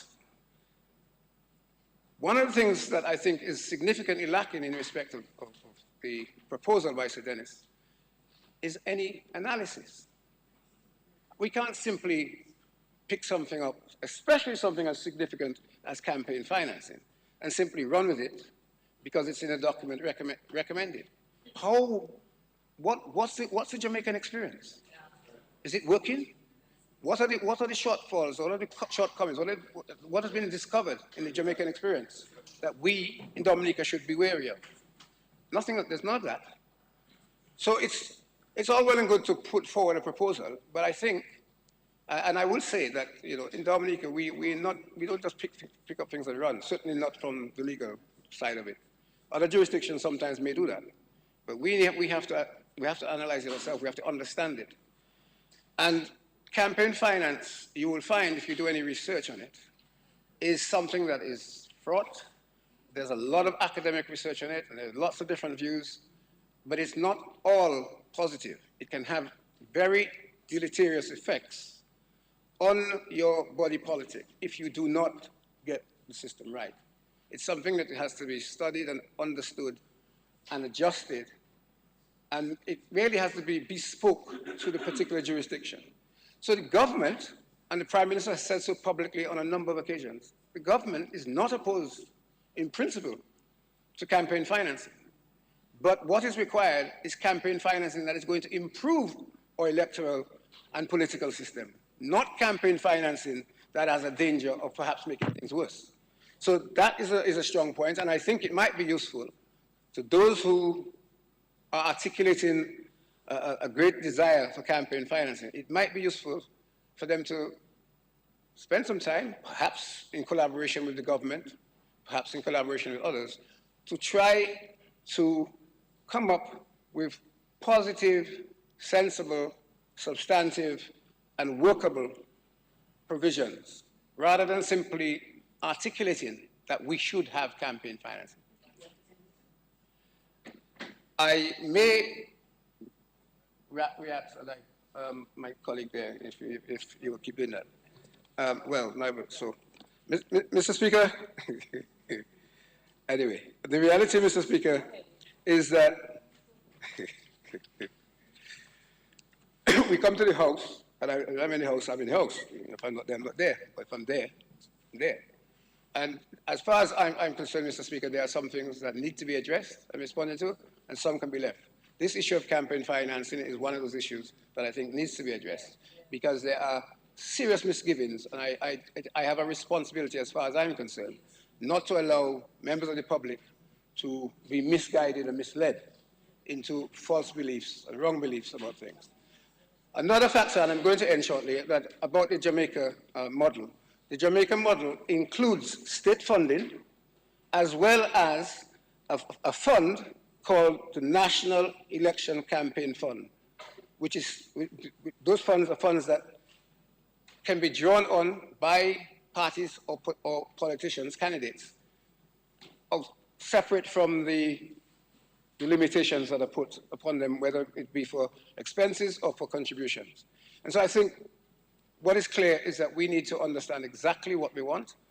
And I will say this before I say it, that even in our own experience, the United Workers' Party, in the consultations and in discussions that have taken place with the Electoral Reform Commission and others when they have put forward their position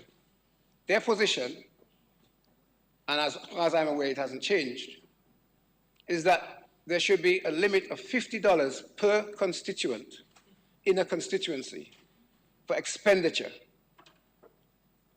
That's their campaign finance provision. Now, the village of Collyho, or the constituency of Collyho, I should say, with its large population, times $50, may not even buy you 2 banners. So that shows the absurdity of some of the proposals. The Dominica Business Forum has a proposal of $100. So even within our own discussions, there's a lot of room for us to grow and build. And I just put those figures forward to show that at the moment where we are, we're not yet ready for campaign finance. We need to do more work. And when I addressed the House earlier, I said that electoral reform is not a one-time exercise. That's part of what I meant. What I mean is we should keep working on the issue of campaign finance and other issues that we think may be significant. And let's work to try to find a solution that is workable. And as you, Senator Parrish, quite rightly said, that will serve all of us on whichever side of the House we may be at whatever point in time we may be there. With that, Mr. Speaker, I think it's past some people's lunchtime, and so I shall take my seat. I thank you.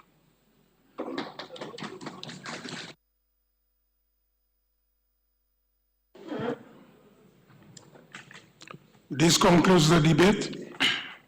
It has been moved and seconded that the bill shortly entitled House of Assembly Elections Act 2025 be read a second time. Those in favor? Those against? The ayes have it.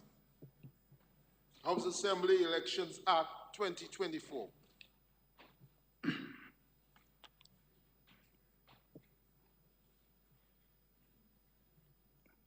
The bill will now stand committed to a committee of the whole House to be considered clause by clause.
that the bill shortly entitled House Assembly Election Act 2025 pass the committee stage with minor amendments. The question is that I report to the committee for the adoption of the bill. Those in favor? Those against? The ayes have it.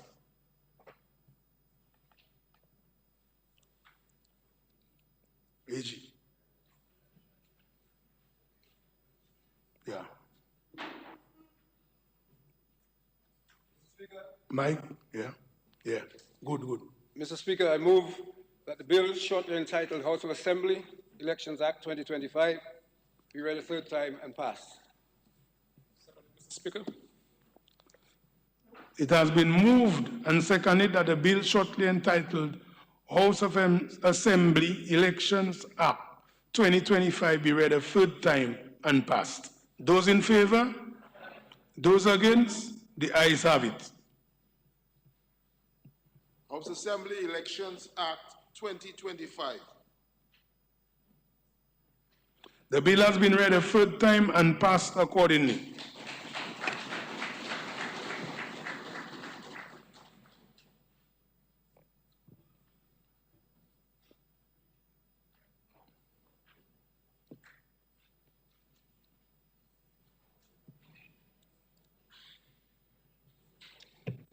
Mr. Speaker, I move the second reading of the bill shortly entitled Electoral Commission Act 2024.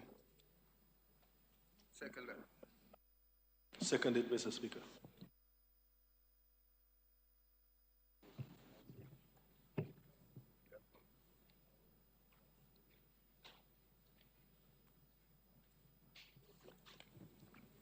Mr. Speaker, this also this is the third piece of the suite of three pieces of legislation that was spoken of earlier, and concludes this phase of the electoral modernization. The Electoral Commission Bill is a new creature insofar as Dominica's law is concerned. It is something that has come directly from Sir Dennis's report and recommendations, which had with it an appendix which was in the form of the Election Commission Bill 2023. We have never had an Election Commission Bill or Act before. What we have operated under is the constitutional provision for the establishment and functioning of the Electoral Commission.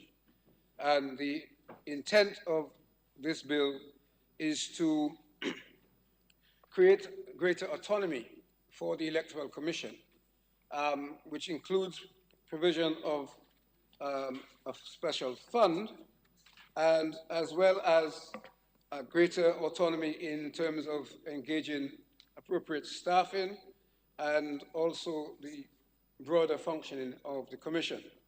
It also provides for various committees that may be necessary to assist the Commission in its functioning, and allows for the Commission to be able to engage suitable individuals who will not be members of the Commission, but will provide support, maybe, for example, in some type of subcommittee type situation and so forth, on areas that they may need assistance on. The bill quite clearly has the support of the government. There were,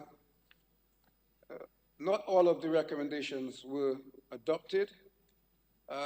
The posture that I have taken and that I propose to continue to take is to deal with what is in the bill presented to the House rather than what is not in the bill, unless I am responding, rebutting, or clarifying something in relation to a point made by some other member of the House. So, Mr. Speaker, what I think I ought to say, though, is in relation to the Electoral Commission, it is actually a creature of Section 56 of the Constitution, which makes clear provision for the membership in the form of stating that the Prime Minister, whoever he or she may be at any given time, if the opportunity or occasion arises for the appointment of a commission, then the Prime Minister will advise the President of two individuals to be appointed, and the Leader of the Opposition similarly has the opportunity to make two recommendations or to advise the appointment of two people. The fifth member of the Commission, who is the chairman, that is the province of the President. And the President, in his or her own deliberate judgment, is free to identify and appoint whoever he or she thinks is appropriate to be the chairperson of the Electoral Commission. That is a factor that I think needs to be at the forefront of everybody's mind, with some of the more creative, some may say fanciful, expressions that I hear about the Commission. I think one of the things that needs to be said, yes, the Commission is expected, and one would hope would have a degree of autonomy and a degree of independence, but it's not absolute. It's quite correct that the Section 56 provides for the Commission to act in its own deliberate judgment, but that obviously has its limitations, and it doesn't take away from the fact that the Constitution provides for clear political appointees. In all likelihood, if a Prime Minister and a Leader of the Opposition are going to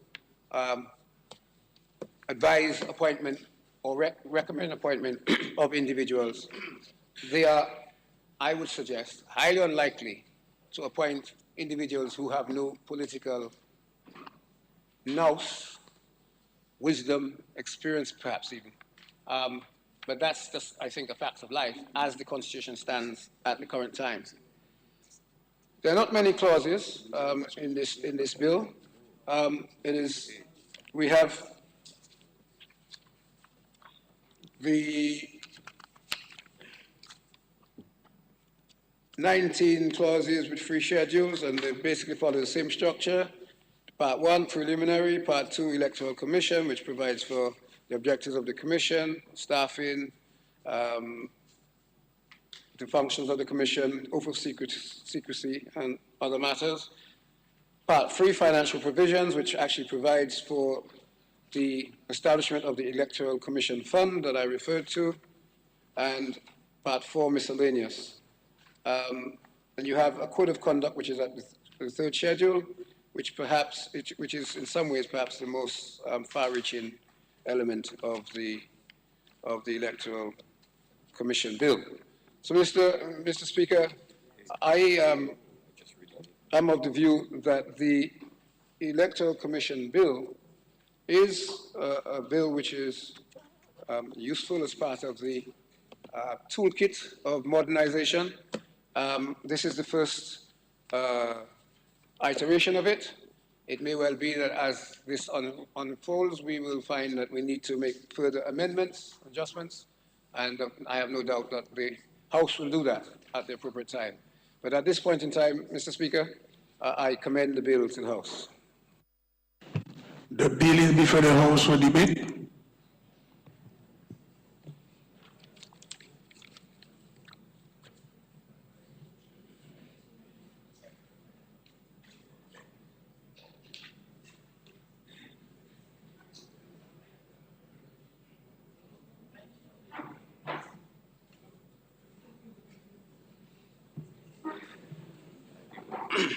Mr. Speaker,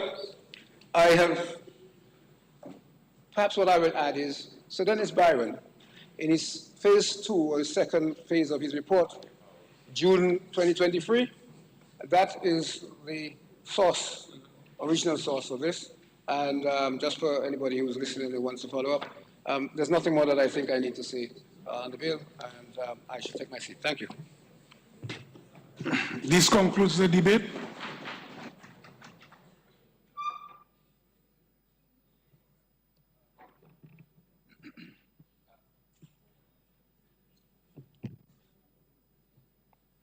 The bill will now stand committed to the Committee of the Whole House to be considered clause by clause.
report that the bill shortly entitled Electoral Commission Act 2025 passed the committee stage with minor amendments.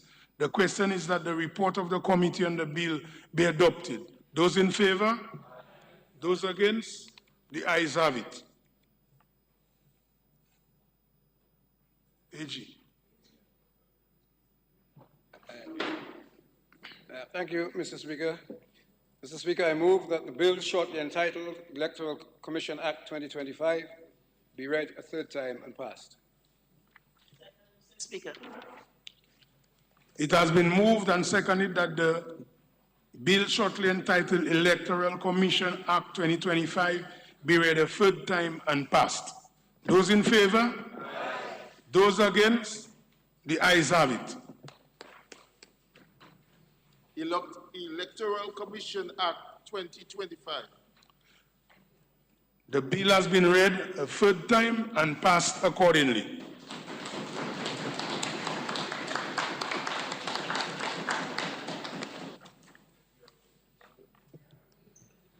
Mr. Speaker, I move that the House be adjourned sine die. It has been moved and seconded that the House be adjourned sine die. Those in favor? Aye. Those against? The ayes have it. House is adjourned sine die.